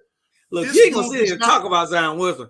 Him and my son went to the same elementary school. So we ain't gonna sit here and talk about him now. We ain't gonna talk about my hometown hero. Hey man, I'm talking about being the best player in the league. It is impossible It's impossible to try to be the best player in the league and you're fat. What did Charles Barkley say? He wasn't getting enough time. He went to Moses Malone and said, hey, man, how can I get some more time? He said Moses Malone told him, you fat and out of shape. Lose 10 pounds and talk to me. And worked with him. Every time you see somebody talk about Zion Williamson, Larry Johnson, Charles Barkley, and any other person you ever speak about, he's a great talent. He needs to lose weight. He needs to be in shape. I know that, you know that, and he knows that. No, this is my point. This is why the NBA is unwatchable. It's not the threes, which that's a portion of the problem. It's not the James Hardens of the world. Who is trying to be the best player in the league? I don't care about your average. I'm gonna tell you. I don't care about none of that. Are you trying to be Russell Westbrook? I'm at the bottom of the list of Russell Westbrook fans. But one thing about Russell Westbrook, one thing about that dude, he is out there busting his hump he busts his hump for 82 games and the playoffs. I'm not a fan, but I give him that. That's his problem. He can't. He done lost his jump shot. So You No, know, he stunk up the He place never found it. last season. You know, Byron Scott played the defense. say what? Joe went to school with Stephen A. Smith for broadcasting. So, to answer your question, I think he's been the oldest player in the league right now, and that is LeBron James. I still think he's, even though he's probably not the best anymore, but he still thrives to be the best. He still gives his all. He's old school. He's old school. Everybody talk about that. He got that dog. I don't see that in the league. I see dudes who can hit a bunch of shots and they can do this and they can point at the all this celebration and all this, but ain't nobody trying to be the man. I'm disappointed in the big homie Kevin Durant, because when that smoke came, see, it's easy to say I'm better than LeBron, but when you get that media scrutiny, then you want to fold. No, when you the man, you standing there. You can call Kobe Bryant a jerk all you want, but you weren't going to question his ability. You weren't going to question his intestinal fortitude every night. Yeah. Give me Westbrook. He'll give up the coach and the two best players on the Knicks. Well, you know what? Like, it's a shame that two of the dudes that give their all every night is the point guard for the New York Knicks and the point guard for the Boston Celtics. They give you everything they have every night. And yeah, one of them left-handed, but that ain't got nothing to do with nothing. But that's the second question. And this is a question while you were talking, and then we're going to wrap it up right here. This is a question while you were talking I have for you. Is it seeing how, this is my point of view, my point of opinion, but seeing how the National Basketball League seems to be losing its luster. These guys aren't playing up to their capabilities. Nobody's trying to be the best player in the league. Nobody's trying to be the next Ray Allen. Nobody's trying to be the next, Sidney Moncrief. Ain't nobody trying to be the best at anything. Is it possible? Is it possible for the WNBA, and seeing how ladies basketball is picking up a whole lot of steam, is it possible that one day we will be watching the WNBA more than the NBA? Nope. No. Why not? Well, number one, the WNBA, you got too many naysayers still that's on the we have that mindset, the male chauvinist, that they don't want to watch a bunch of women because they don't belong in sports. That's there, right? That's undeniable. Men and women. You have women believe that women shouldn't be in sports. I know a lady right now who don't even think that women should be sideline reporters. And she's a woman. She said that woman need to be at home in the kitchen. She said that with her own mouth. So I don't think that WNBA will get they don't have the stars like the NBA has. I mean, you can name maybe two or three, but Speak for yourself. Speak for yourself. Yeah, no, I'm talking about a general person that generally watches sports. They probably can't name, if you ask the average person, even an average sports fan who just won the WNBA title, they probably wouldn't be able to tell you that Las Vegas won, right? So to answer your question, no, not in your lifetime. As far as it's overtaking the NBA, I don't think so. I actually believe it will, because WNBA, women's basketball is a better game to watch than men's basketball. At some point, people will always slow down and start to pay attention to the traffic. The traffic is in a situation to where it's like when you watch the LSU Tigers, they are playing team basketball. They're playing basketball the way it should be playing. They got mad personality. You got rappers on their team. Young lady Flauze, she's a rapper. You got the young girl Bayou Barbie. You got the white girl out of Iowa. You got Dawn Staley, who's probably, I would make an argument that Don Staley might be the most popular coach in all of college basketball, men or women. So if you continue to do those things, if you continue at this uptick, if women's basketball continues at this uptick, I do believe because of social media, because of people like Don Staley, people like Flazé, people like Bayou Barbie, and other players that are in the NCAA, I think that will translate eventually over to the WNBA, because at no point in the history of women's basketball did you have personalities. See, it was always Cheryl Miller, and she was cool, but she was just a woman basketball player. It was Cheryl Swoops, and she was cool, but she's just a woman basketball player. It was Cynthia Cooper. She was cool, but she's a woman basketball player. We knew nothing about those ladies. We just knew that they could hoop. But when you got Bayou Barbie, she finna be out. She got a Reebok deal. She got a shoe deal. But you got Flazé. She gonna bring hip hop culture to the WNBA. You got the whole Philadelphia behind Don Staley. But here's what you're missing. Here's what you're missing. People who know those names watch sports. Mm-hmm. Do you know how many people that has never watched? Hear me out. Do you know how many people that has never watched an NBA game know who LeBron James is? Don't see. People, no. Stop. No. That's the weakest argument in the history. People like you kill me with that BS. Why do you go? It's people who ain't never watched the NBA game who know who Dr. J is. Don't start at the top of the mountain.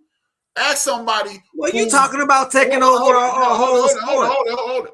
Don't start at the top of the mountain. Ask the average person on the street who the hell DeMar DeRozan is. But the problem is no. Listen, don't just respond. Ask how many people know who DeMar DeRozan is.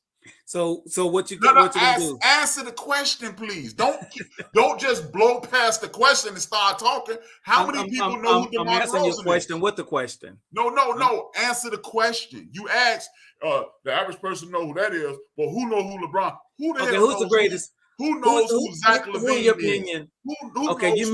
You mentioned Cheryl Swoops, right? That answer the question, sir. I'm trying to answer. You won't let me. Now, you mentioned Cheryl Swoop, right? Did you not mention her? How many people that's not associated? And in your opinion, who is the greatest WNBA Can you answer the GD question? I'm answering you the question. No, you're not. You're asking another question. Okay. You're avoiding the question. How many regular people know who DeMar DeRozan is? Probably not a lot. Okay. Probably not any. So how is that different from the average person knowing a woman basketball player? How many regular people know who Zach LaVine is? Answer this question. I get your point. Answer this question. Who do you think is the greatest WNBA player in the history? What does that have to do with what we're talking about? That's the question. The greatest WNBA player, I have Cynthia Cooper. Okay. Since you 30 years ago, Cynthia Cooper too. Let's not forget. 30 years ago. Pre-social media, pre-coverage that you get right now. Okay. All right. Who do you think the greatest player is right now? Probably Aja Wilson? Clearly. Okay. So outside of South Carolina, because she went to South Carolina, so she's well known around here. Outside of South Carolina, how many people compare her to, I don't know,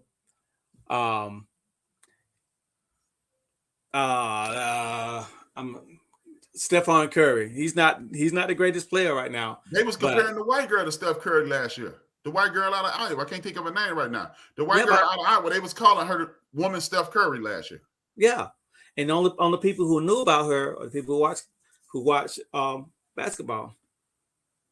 Which means, hold. Again, you killing yourself. I know. I think I just won this argument. No, you didn't. Because you just said, are they comparing anybody to Steph Curry? And I gave you someone they're comparing to Steph Curry.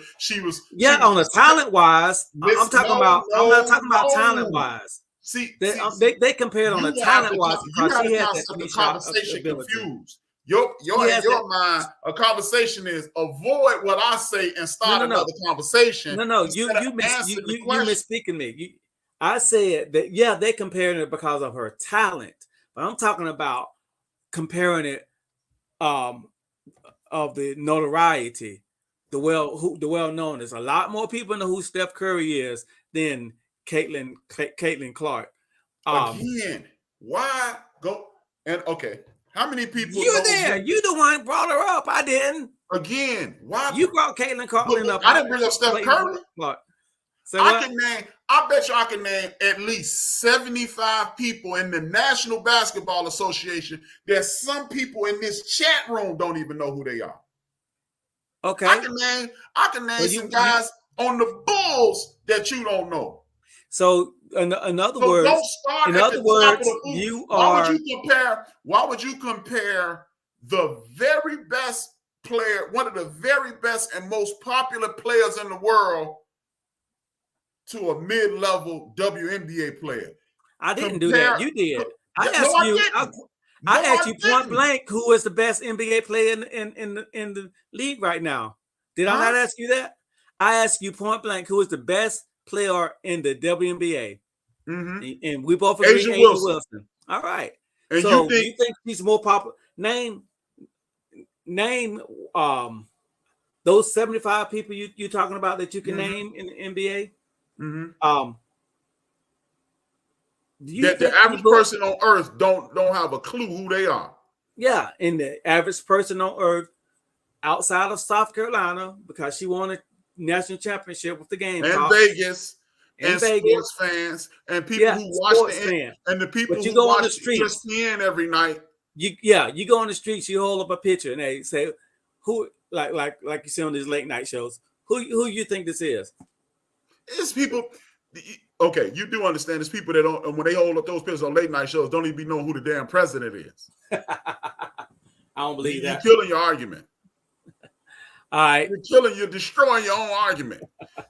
Why go, well, she ain't never going to be as popular as LeBron James. LeBron James is one of the most popular athletes on the planet Earth. So you can't start at the top of the mountain and say you're not as popular as the most popular guy in the world. No, we're talking about NBA going secondary to the WNBA. So if that's what you're saying is going to happen. No, I didn't. I said, is it possible? Yeah, and you said it will be. So if what you're saying is true, then the most popular person. Listen to me. Hear me out. This is the question I asked. Hear me out. At some point, will the WNBA be as popular? You didn't say as popular. You did not say as popular. I know you're a politician. You can walk it back if you like this. But you said will overtake the NBA is what you said. Well, the WNBA overtake the NBA. That's what you said. Okay. So, well, you know what? I said, you know what? Run it back. This is what we're gonna do.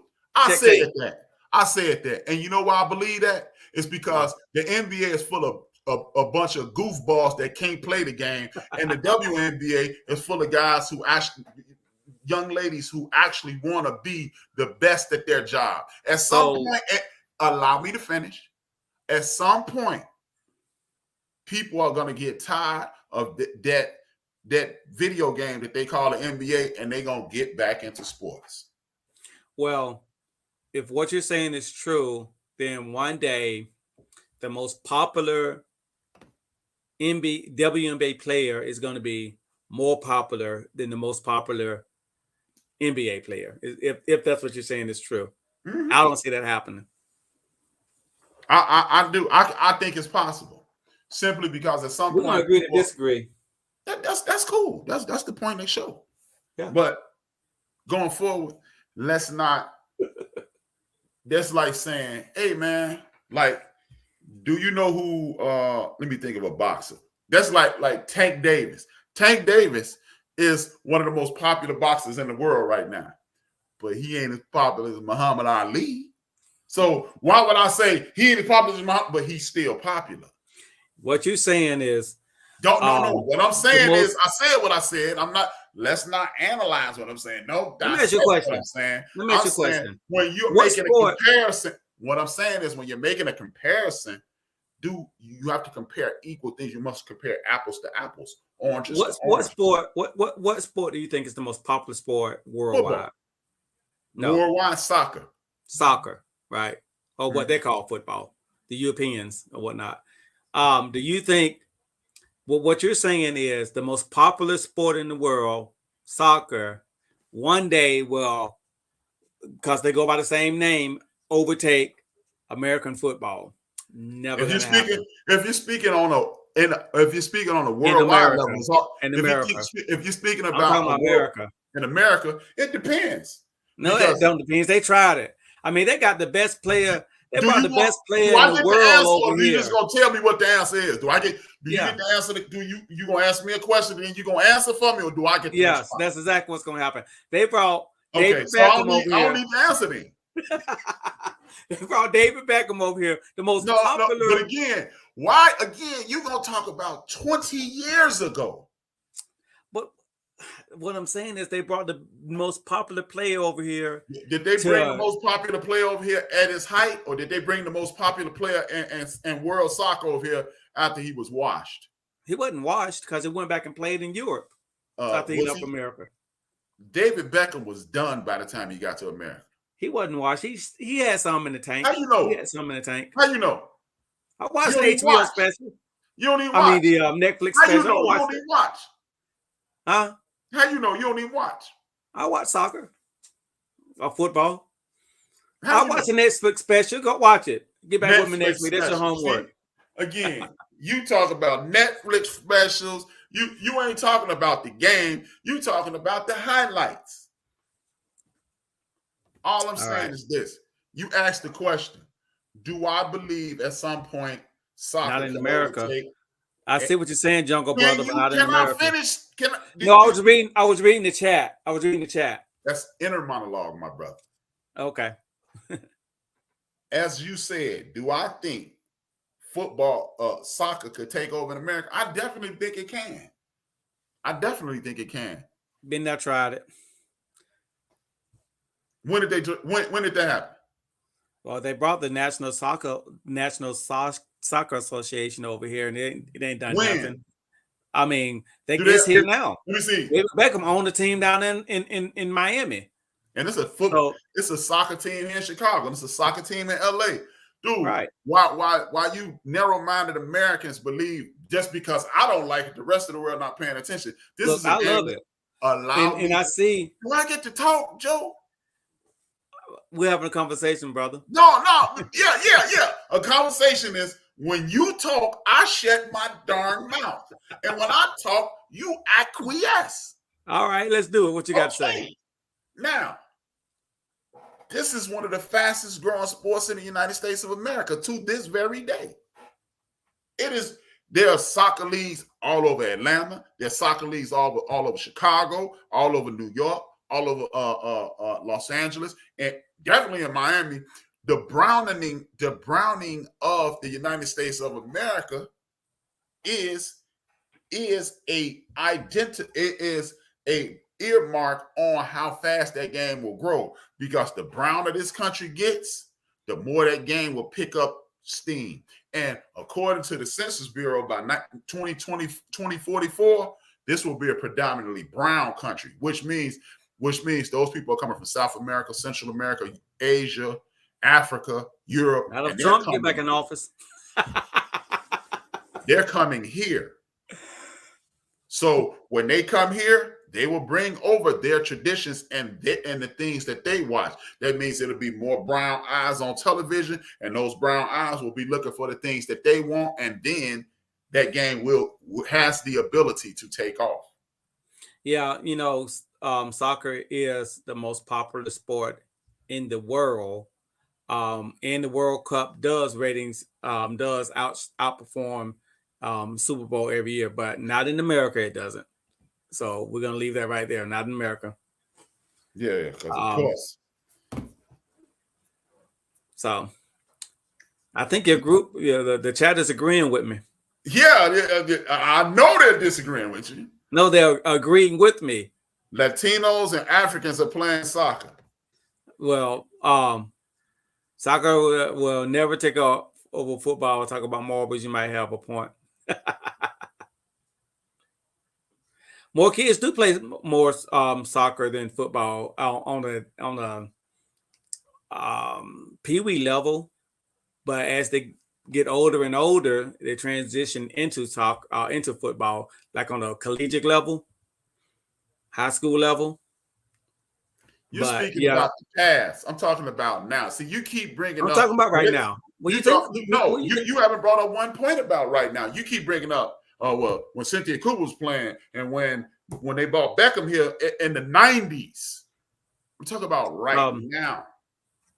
Number one, you brought up Cynthia Cooper. As of the 6th of November going forward. Number one, you brought up Cynthia Cooper, not me. Number two, you brought up Cheryl Swoops, not me. And that was 20 years ago. And you asked me who's the greatest basketball of all time. So what's your point? So my point is this. Okay. Before you back to our original, I got one more question, then we out. Before you make your point. All my questions were concerning tomorrow. Why was you consistently bringing up what happened in the past? You talking about with David Beckham? I brought up David Beckham. No. I asked the question. I didn't ask what I'm specific. I said all of my questions were concerning the future. You were referencing the past. And you want to know why? Mm-hmm. Well, to watch out, be quiet while you talk. Okay, that'd be a first. But to give a question the full answer, sometimes you do have to step back in history so you can bring forth what the correct answer is for the future. Never forget where you come from. My grandfather taught me that a long time ago. I bet you your parents said the same thing. Never forget where you come from. I ain't have no parents. I was hatched. All right, brother. Good show. Good show. Yeah, it was. You had horrible takes as normal. Hey, man, give me your final take on the show. We 42 minutes longer than we supposed to be. Give me your final take, and then we out of here. A good show. I'm looking forward to watching this Jets game tonight. Seeing what it was. They're a surprise team in my opinion. When Aaron Rodgers went down after 4 plays of the opening season, all hope was lost. But I'm not saying Zach Wilson is the answer, but Zach Wilson, he's not trash as like everybody thought he would be. They are winning a few games. They are in the fight for the division. So I think that Baltimore Ravens is the team to beat in AFC now. Seems like everything going their way. Lamar is doing good things up there. Oh my goodness.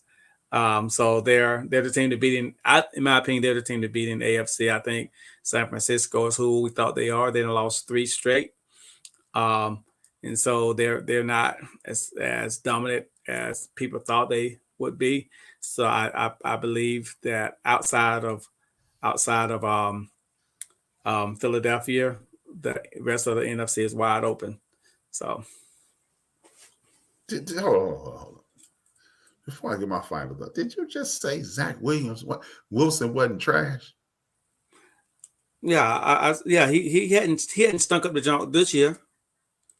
He hadn't stunk up the joint. You got to give credit what's credit is due. They're winning. Hey, bro.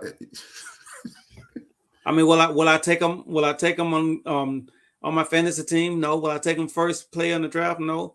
But you got to play you put them on your team. Period. You have to take who you have available. Yeah. That's who they got. True, but that don't mean he ain't stinking. Come on, bro. He ain't stinking up the joint. He's winning games. They play to win the game, right? That don't mean you. Guess what? Hey, it was this quarterback by the name of Dieter Brock in the 80s. He played with Eric Dickinson. He was horrible, and he got bringing up the past. Then you just get on me about bringing up the past. You know what? If that's the case, you just said that. Well, tell you what, he trash. Who the quarterback for Baker Mayfield is trash. What they supposed to do? Derek Carr's trash. What do New York supposed to do? No. Supposed to go out to the quarterback? But no. What they supposed to do? You tell me what they supposed to do. Stop moving the goalposts. We're talking about a quarterback being trash or not. We talk about the Jets. We talk about an individual on the Jets. I'm talking about the team. No. You said that dude wasn't trash, and he is. I'd say he's not trash this year. He's not stinking up the joint. He's winning games. I'm not saying he's. that man is trash, Joe. He's doing what he's supposed to do. What, incomplete passes, interceptions, and worm burners? Didn't you just say everybody do that? You just gave me reasons why Dak Prescott throwed interceptions. No, I mean, come on now. Don't try to move. So if are you telling me the Jets wouldn't be undefeated if Dak Prescott was on that team? No, I'm saying their season is not lost because Aaron Rodgers went down. That's what I'm saying. That's all I'm saying. But no. That's all I'm saying is I'm addressing that you said this dude who is trash wasn't. Look, when Aaron Rodgers went down, the whole conversation concerning New York Jets. Listen to me. Let me talk. Issue isn't that. My issue with what you said is Zach Wilson ain't trash. Exactly. He's arguably the worst starting quarterback in the National Football League. I'm not talking about Aaron Rodgers went down, but I'm not addressing the Jets. Stop addressing the Jets. He's a part of the Jets. No. I'm talking about an individual.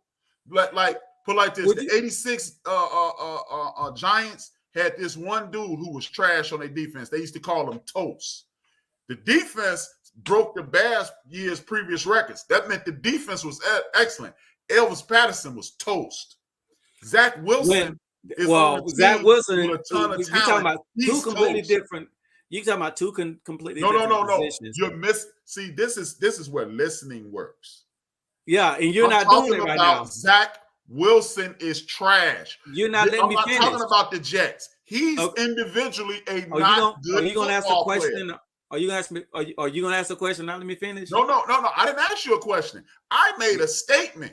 Zach Wilson, you said he's not as bad as everybody thinks he is. He is. Look, when Aaron Rodgers went down, everybody was talking about what they're going to do next year, 2024. Is he going to come back? Can they make a run? Or they're going to maintain that defense? Mm-hmm. What are they going to do? Everybody had given them, thrown them away for the 2023 season. They're winning games with the personnel they have. And that's all you can ask for is win games with the personnel you have, right? Am I not right or wrong? You are 100% correct. Thank you. First time you ever said that. I appreciate that. Now, Zach Wilson, is he Aaron Rodgers? No, but I never said he was. He's not losing games. He's not losing games. Just because you're not losing games don't mean you're not trash. That's exactly what it means. No, it don't. Oh my goodness. Because Baker Mayfield won a few games this year. He's trash. Derek Carr has won a few games this year. He's trash. Yeah, and that was expected to. Jimmy Garoppolo for the Raiders is trash. And they've won games. Is hurt. Look. No, he's not hurt. Because he's not playing well. When Aaron Rodgers went down, everybody counted the Jets. Speaking about the Jets, I'm talking about an individual on the Jets' ability to execute the plays.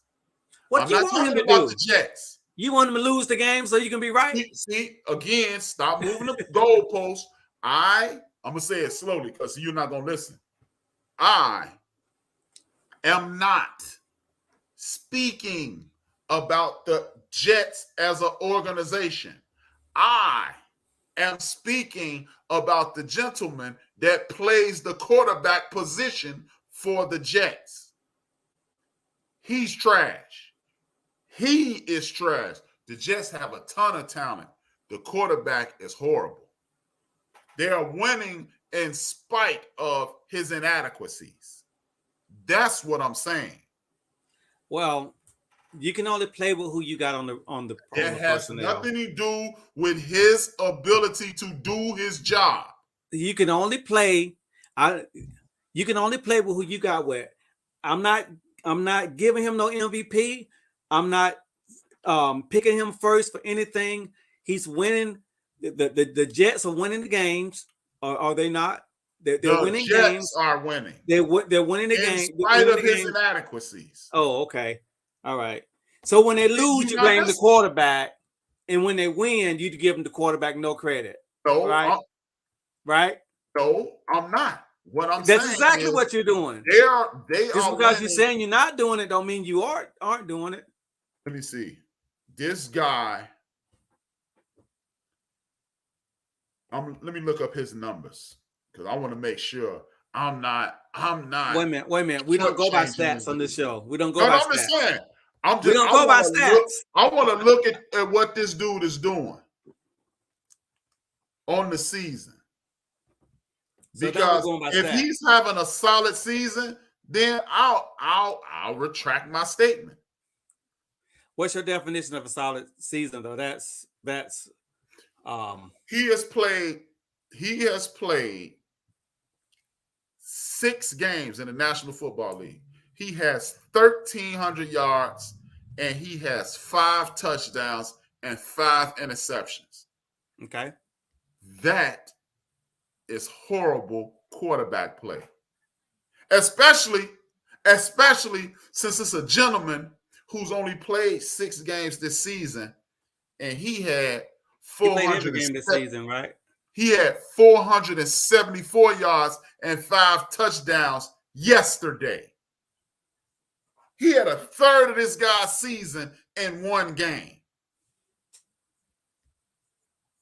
Justin Fields in 1 half threw 3 touchdowns against the Denver Broncos.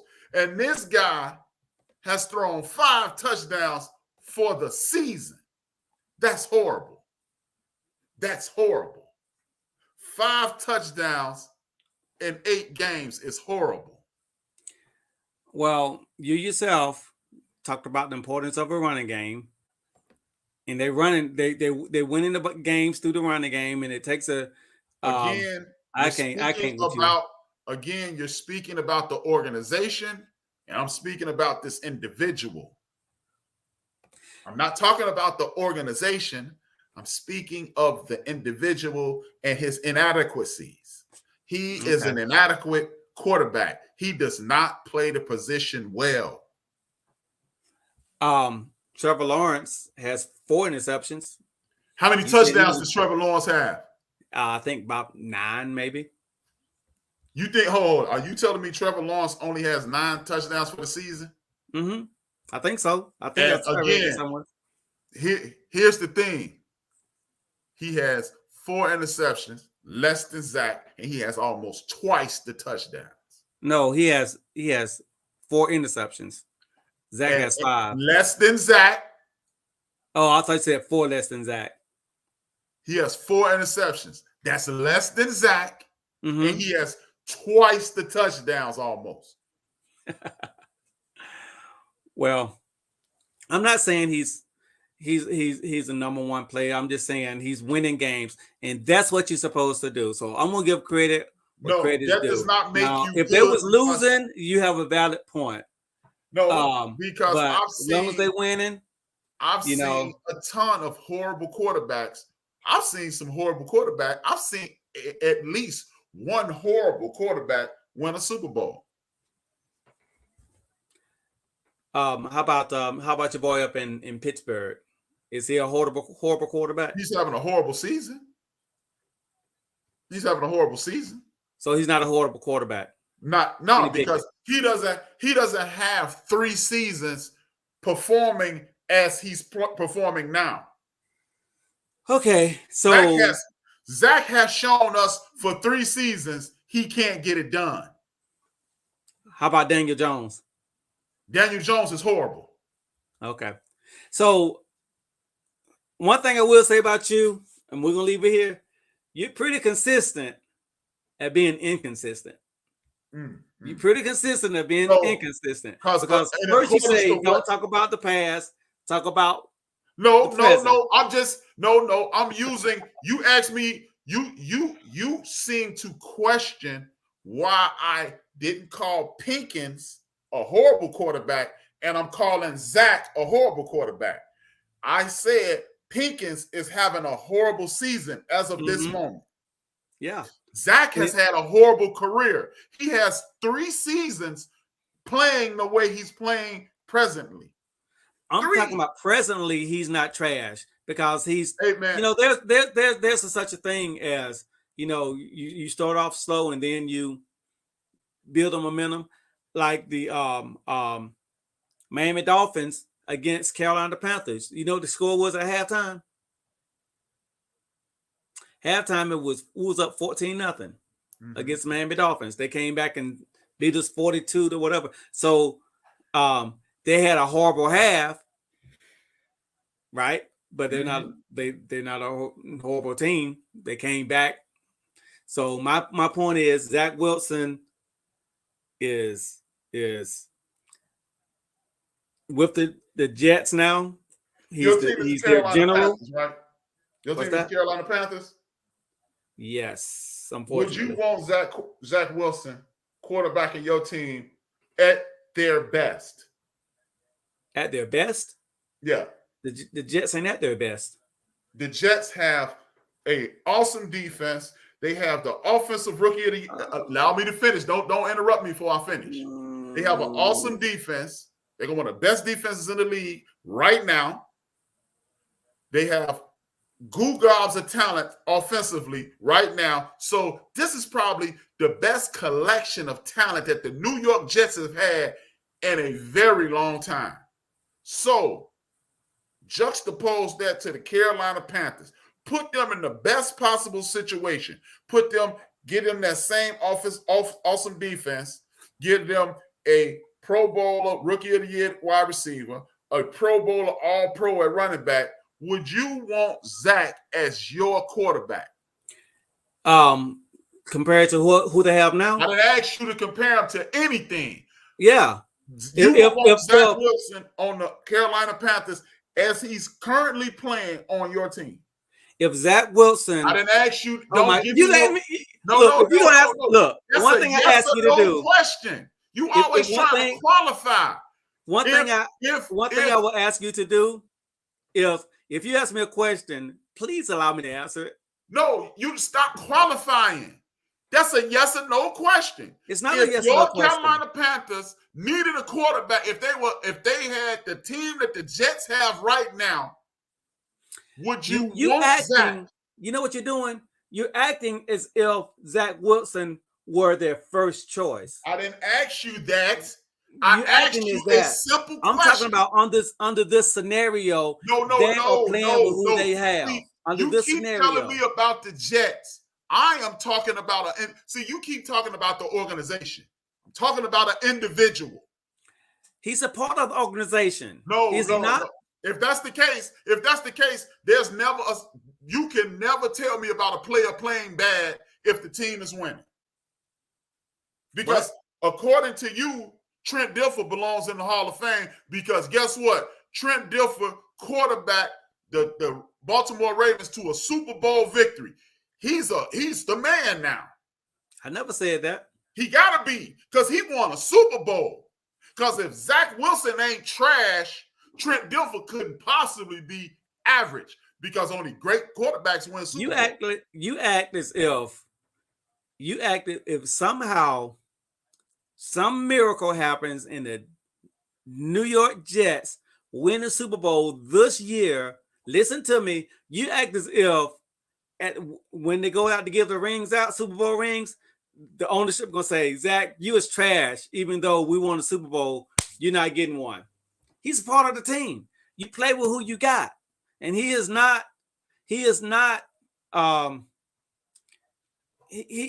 losing games. That's what you consider. I didn't ask you. That's not what you're overlooking that fact, though. You're overlooking the fact. No, you're right. I am overlooking that because I'm speaking of the quality of play. I'm not speaking about if the team is winning because I've seen teams chapter, book, and time immemorial win with horrible quarterbacks. Because if you have enough talent, you can win in spite of. That does not change the narrative. What do you want them to do about Zach Wilson? Again, hey, bro, what part of your brain is not processing? I'm talking about the quality of play of an individual. Answer my question. You can't be. Let me tell you how I know you're not listening. Because as soon as I start talking, you start talking. It's impossible to listen and speak simultaneously. Okay. Answer my question. If they believe he's trash, what do you think what do you want them to do with them in this situation? Aaron Rodgers went down. Now what? You are the GM of the Jets. Now what? Trade for. If I would have been the GM of the Jets, what I would have done is traded for Jameis Winston. Because Jameis Winston is a better quality quarterback than Zach Wilson. I would have traded. I'd have put a feeler out there for Joshua Dobbs, much like your Minnesota Vikings did, because Joshua Dobbs is a better quality quarterback. I'm gonna come out there and test you. I'm gonna come out and give you a drug test. You talking about Jameis? And Dobbs, Dobbs only won one game. Who was one of the few players in NFL history to throw for 5,000 yards. And you're talking about in the past.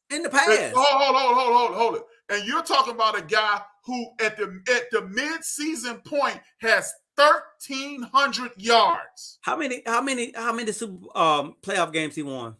The same amount as Zach. Well, that's what I'm saying.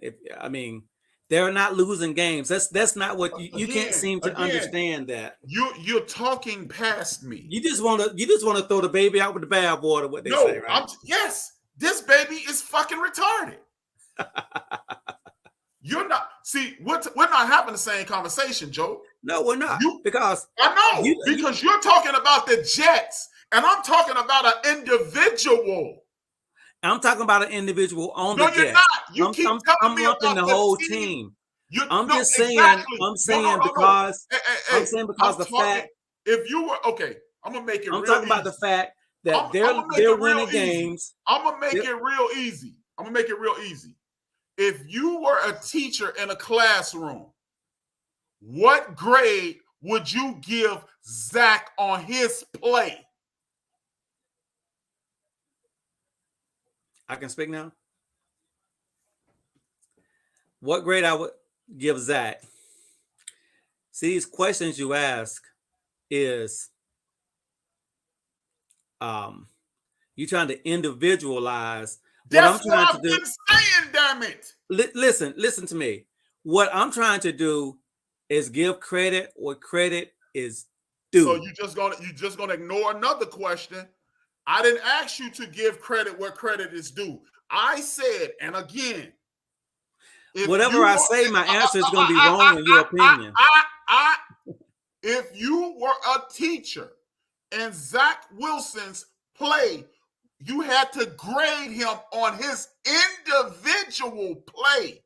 What would that grade be? Do I get to grade him on the fact that they're winning also? Is that his individual? Is that an individual? It's a part of it. Is it not a part of it? Look, we judge quarterbacks all day long on win losses. Why we can't do it now? Every single day we judge quarterbacks on win losses, but now we can't do it. I'm gonna make it even easier.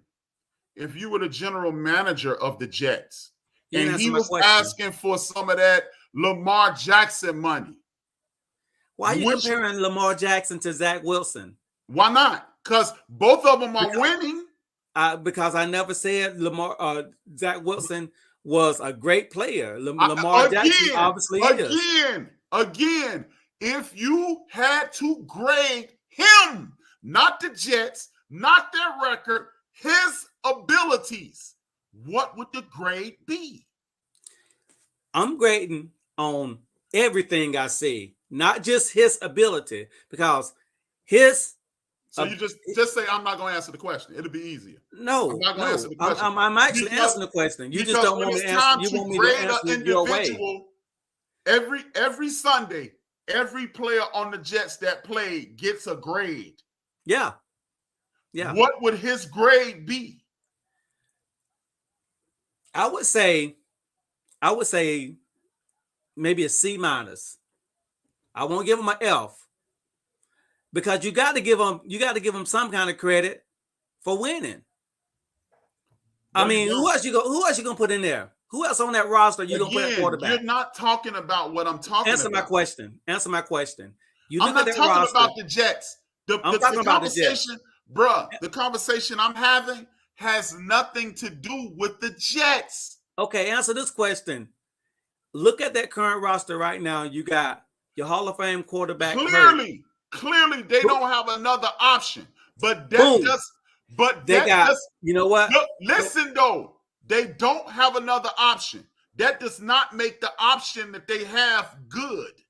The option that they have is better than any. Be the only option. You know what that makes them though? That makes it the best option that they have available. But that's not the conversation. Does it not? That's not what I'm asking you. Does it not? Does it not? No, that's not what I'm asking you. What do you mean it doesn't? Hey, bro, can you talk about Zach Wilson, the player, not the New York Jets, the team? Do you have the ability to talk about that? I've been talking about him for the last 45 minutes. You've been talking about the Jets. I'm talking about the fact that No. Do you have the ability to have a conversation about the individual named Zach Wilson? Yes. Zach Wilson is an average player. I'm just saying it. Stop, please. Now that we're talking about Zach, does he make good decisions? At times. Does he consistently make good decisions? At times, yeah. Does he consistently make good decisions? Look, you ain't gonna treat me like a kid and ask me the same question over and over because again. You're not answering. I said at times. What you want me to say? Does he consistently make good decisions? At times he does. I didn't ask you that. Does he consistently make good decisions? That's a yes or no question. And you have yet to say yes or no. At times he does, and at times he doesn't. Did you not just say that's a yes or no question and still didn't say yes or no? Okay, yes. He does. Okay. What would you grade him on his decision-making ability? I told you, I'll give him overall grade. No. You told me you would give him a C minus. On his decision-making abilities, what would you grade him? Look, I understand what you're saying. No, you don't, because you refuse to answer. I don't answer the question 6 times. This is what you literally just said. You literally just said that's a yes or no question, and then turned around and didn't say yes or no. Do you want them to start the kicker at quarterback? Will that make you happy? Again, you're talking about the Jets. You want the water boy to be water boy to be quarterback. They're playing with who they got. Let me ask you, and they can't do nothing about it. This is the last question I'm gonna ask. They didn't trade. They made the decision to roll with Zach. This is the last question I'm gonna ask, and then I'm done. Are we talking about the Jets? Or are we talking about Zach? I'm talking about both. Because we started this conversation. I'm not talking about both. I'm not talking about both. We started this conversation about the Jets. I'm not talking about both. We didn't. At no point did I ever bring up the Jets. At no point did I ever bring up the Jets. Throughout this entire ordeal, have I ever tried to discuss the Jets? My entire conversation has been about an individual player on the Jets. Just like my man, the defensive tackle, Williams. He is arguably the best defensive tackle in the league. He's run stopping. He's tackling for losses, forcing fumbles. He got an interception a couple of weeks ago. He's getting sacks. Those are his abilities. On the other side of him being a nose tackle is a person that plays quarterback. That guy makes poor decisions consistently. He's terribly inaccurate. He fumbles in inopportune times. He throws interceptions regularly, which, from my perspective, this makes him a poor quarterback. a horrible quarterback. Is he on a team that is overcoming his shortcomings? I say yes. But that does not make him better than trash. I never said he was a good quarterback. I never And said. I don't know why you didn't. I don't know why you I never consistently. said that. I don't know why you Again. consistently pretend that I'm trying to make him better than what he is. I'm not doing that. The conversation doing that. The conversation. What I'm trying to say. I was attempting to have with you. No, hear me out. I'll let you speak. The conversation I was attempting to have with you was, is this dude trash or not? And I personally believe he's trash. Whether he loses or draws, guess what? It's a bunch of quarterbacks. Entitled to your. Yeah. What you're saying is your opinion. And look, and your opinion holds about as much weight as mine. It's even keel, right? What I'm saying is that he's not a great quarterback. He's probably an average quarterback, but as long as the Jets are winning, they're rolling with them. Ain't nothing you and I can do about it. But again, Joe, you're not having the same conversation as I'm having. We're literally talking apples and bananas. You literally just discounting the fact that they have a winning record despite your hatred for him. Again, for the final time, you're talking about the Jets. I am talking about an individual on the Jets. Mm-hmm. Yeah. Two different conversations. So let me ask you this. And then we're gonna leave it right here. Mm-hmm. You just gave Dak Prescott a pass for all those interceptions he threw last year. You gave him a pass, did you not? That's a yes or no question. Did you not? See, answer the question. Answer the question. Okay, so you're not gonna answer my question. So you're not gonna committed suicide. You're not gonna answer the question. No, I'm doing like you do. I'm gonna talk about something that has nothing to do with the question. So you're not gonna answer the question. I'm just doing what you do. A yes or no question. I'm just saying. No, I didn't give him a pass. I clearly said Dak had a bad season last year. I clearly said that. No, you gave him Dak had a bad season. So you give him a pass. So is that not the same thing? No, because if you have a bad season, that does not make you a bad player. Okay, are you telling? I'll tell you, I tell my wife, killing my vibe. You're killing my vibe. Killing my vibe. Are you telling me that you think Zach Wilson is equal to Dak Prescott? I never said that. You didn't let me finish. So what are we talking about? My question is, if Zach Wilson throws, since you bring up all these interceptions, less interceptions this season than Dak did last season, where does that put Zach and Dak in your mind? Trash. One of them has made a Pro Bowl.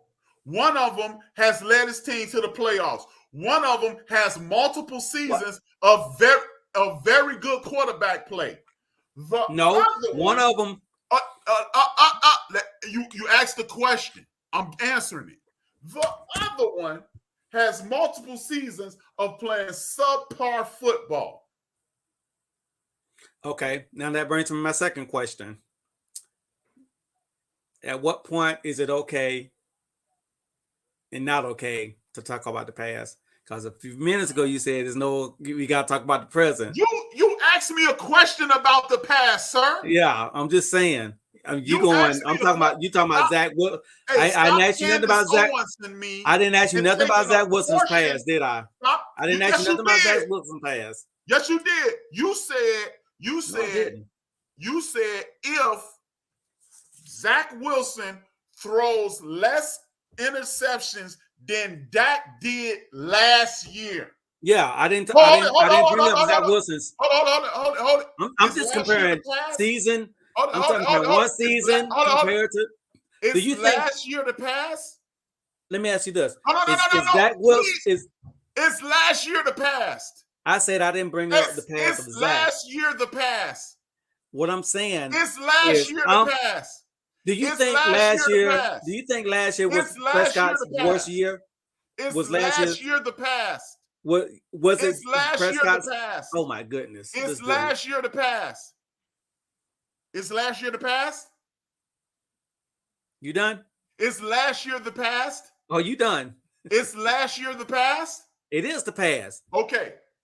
But what you're doing, you're a great manipulator. What I'm No, saying, I'm not.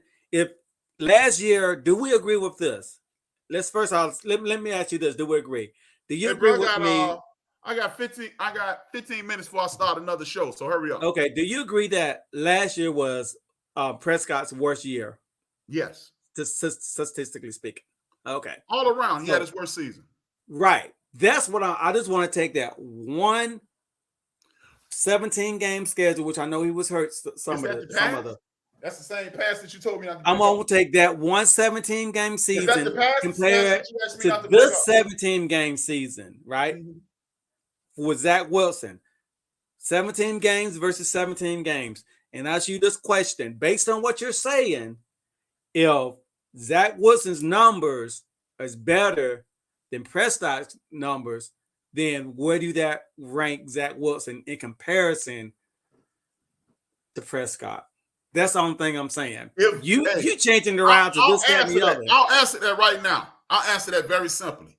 If Zach Wilson does better than Dak Prescott did last year, he's still trash.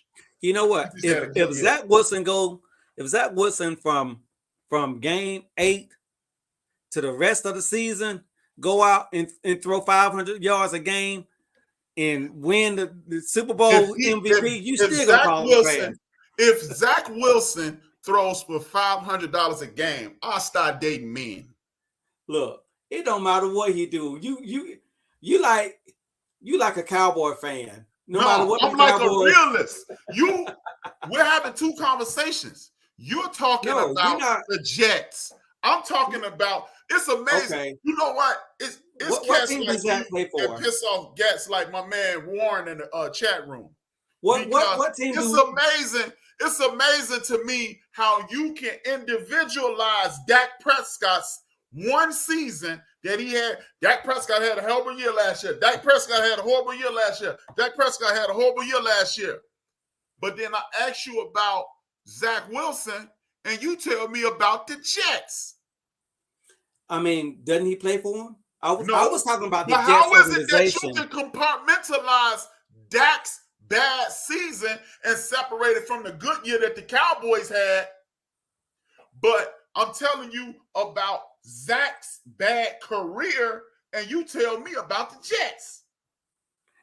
Only thing I'm saying, H, is the Jets are winning. Address what you're saying. They're winning. I started from the jump. I started from you. You took us way down the yellow brick road. Let me see. The last time I checked, maybe I'm crazy, but the last time I checked, making it to the second round of the playoffs, beating Tom Brady at home would be considered a good season. 45-year-old Tom Brady? The last time I checked, making it to the second round of the playoffs, winning a road playoff game is a victory. Mm-hmm. That's a good season. What did they do the next week? Is that not a good season? I don't know. Depends on who you ask. What teams it is. Man, I see y'all at 100. I see y'all next week at 6:00 because you full of. For Dallas, yeah. For Dallas, that's a great season. I don't know. I didn't ask you that because you just told me that you don't know if making it to the second round of the playoffs is a good year. I don't know nobody on earth that can say, hey, man, my team won the first round playoff game on the road and lost in the second round. We had a horrible year. No, what I'm saying is it depends on the team. No, it don't. Some teams that's a good year. No. Then why did Philadelphia fire Andy Reid after making it to the NFC Championship game 4 seasons and making it to the Super Bowl and losing all of them. Because the last time, those are great seasons. Because the last season, Andy Reid was in Philadelphia. He had a subpar season. If I'm not mistaken, I think he finished below 500. That's why he got fired. No, they wanted more. Hold on who you asking. Again, let me ask you this. You are going that would be great for again, that would be great for some teams. Again, what you saying will be great for some teams. You're going to compare Andy Reid's entire Philadelphia coaching career to 17 games of Dak, 18 games of Dak Prescott's career. I'm saying it depends on the team. If you the Kansas City Chiefs, I guarantee you. And if Microwave is still in the chat, if he's still watching, I guarantee you, if Andy Reid, his last year in Philadelphia, would have got to the second round of the playoffs, he would probably have kept his job. Look, the question you asked, winning 2 playoff games is a successful thing. Yes, no, I didn't say 2 playoff games because he didn't win 2 playoff games. Yeah, he got to the second playoff. What I'm saying is that's great for some teams. But some teams it's not good enough. That's all I'm saying. Again, if you just Kansas City Chiefs losing in the second round of the playoffs, that's a good year. Considered a successful season. Yes, it is. No, because it's not. Guess what? It's only going to be one team to win the Super Bowl. They are you telling me? Also, the 49ers didn't have a good season last year. What I'm saying is a team like Kansas City Chiefs, a team like Kansas City Chiefs. Did the 49ers have a good season? They don't start a season with the anticipation of losing in the second round. Did the 49ers have a good season last year? I say it depends on the team. Did the 49ers have a good season last year? You did not hear what I said? Did the 49ers have a good season last year? Oh, I got a headache. All right, let's end the show. We ain't doing going back and forth. It's not productive. Because you refuse to answer questions. It's not productive. It's not, because you refuse to answer questions. I did. I said it depends on the team. I asked you a question. Did the San Francisco 49ers have a good season last year? They did. And they won 1 playoff game and lost the next one. So what's your point? Same situation Dallas What's had. your point? Same situation Dallas had. They had a good season. They made it to the playoffs, won 1 game, and went home. The Dallas Cowboys made it to the playoffs, won 1 game, and went home. I don't see your point, though. I mean, you're making my point. What you're saying. That means the Cowboys had a good season. I didn't say the Cowboys didn't have a good season. You never answered. I said when you asked me that question, I said it depends on the team. It depends on the team. You didn't say yes or no. Because that's my answer. It depends on the team. When you said if a team, hey y'all, thank y'all for tuning in. Hit that like button, hit that share button. 2 fingers, 1 word. We out.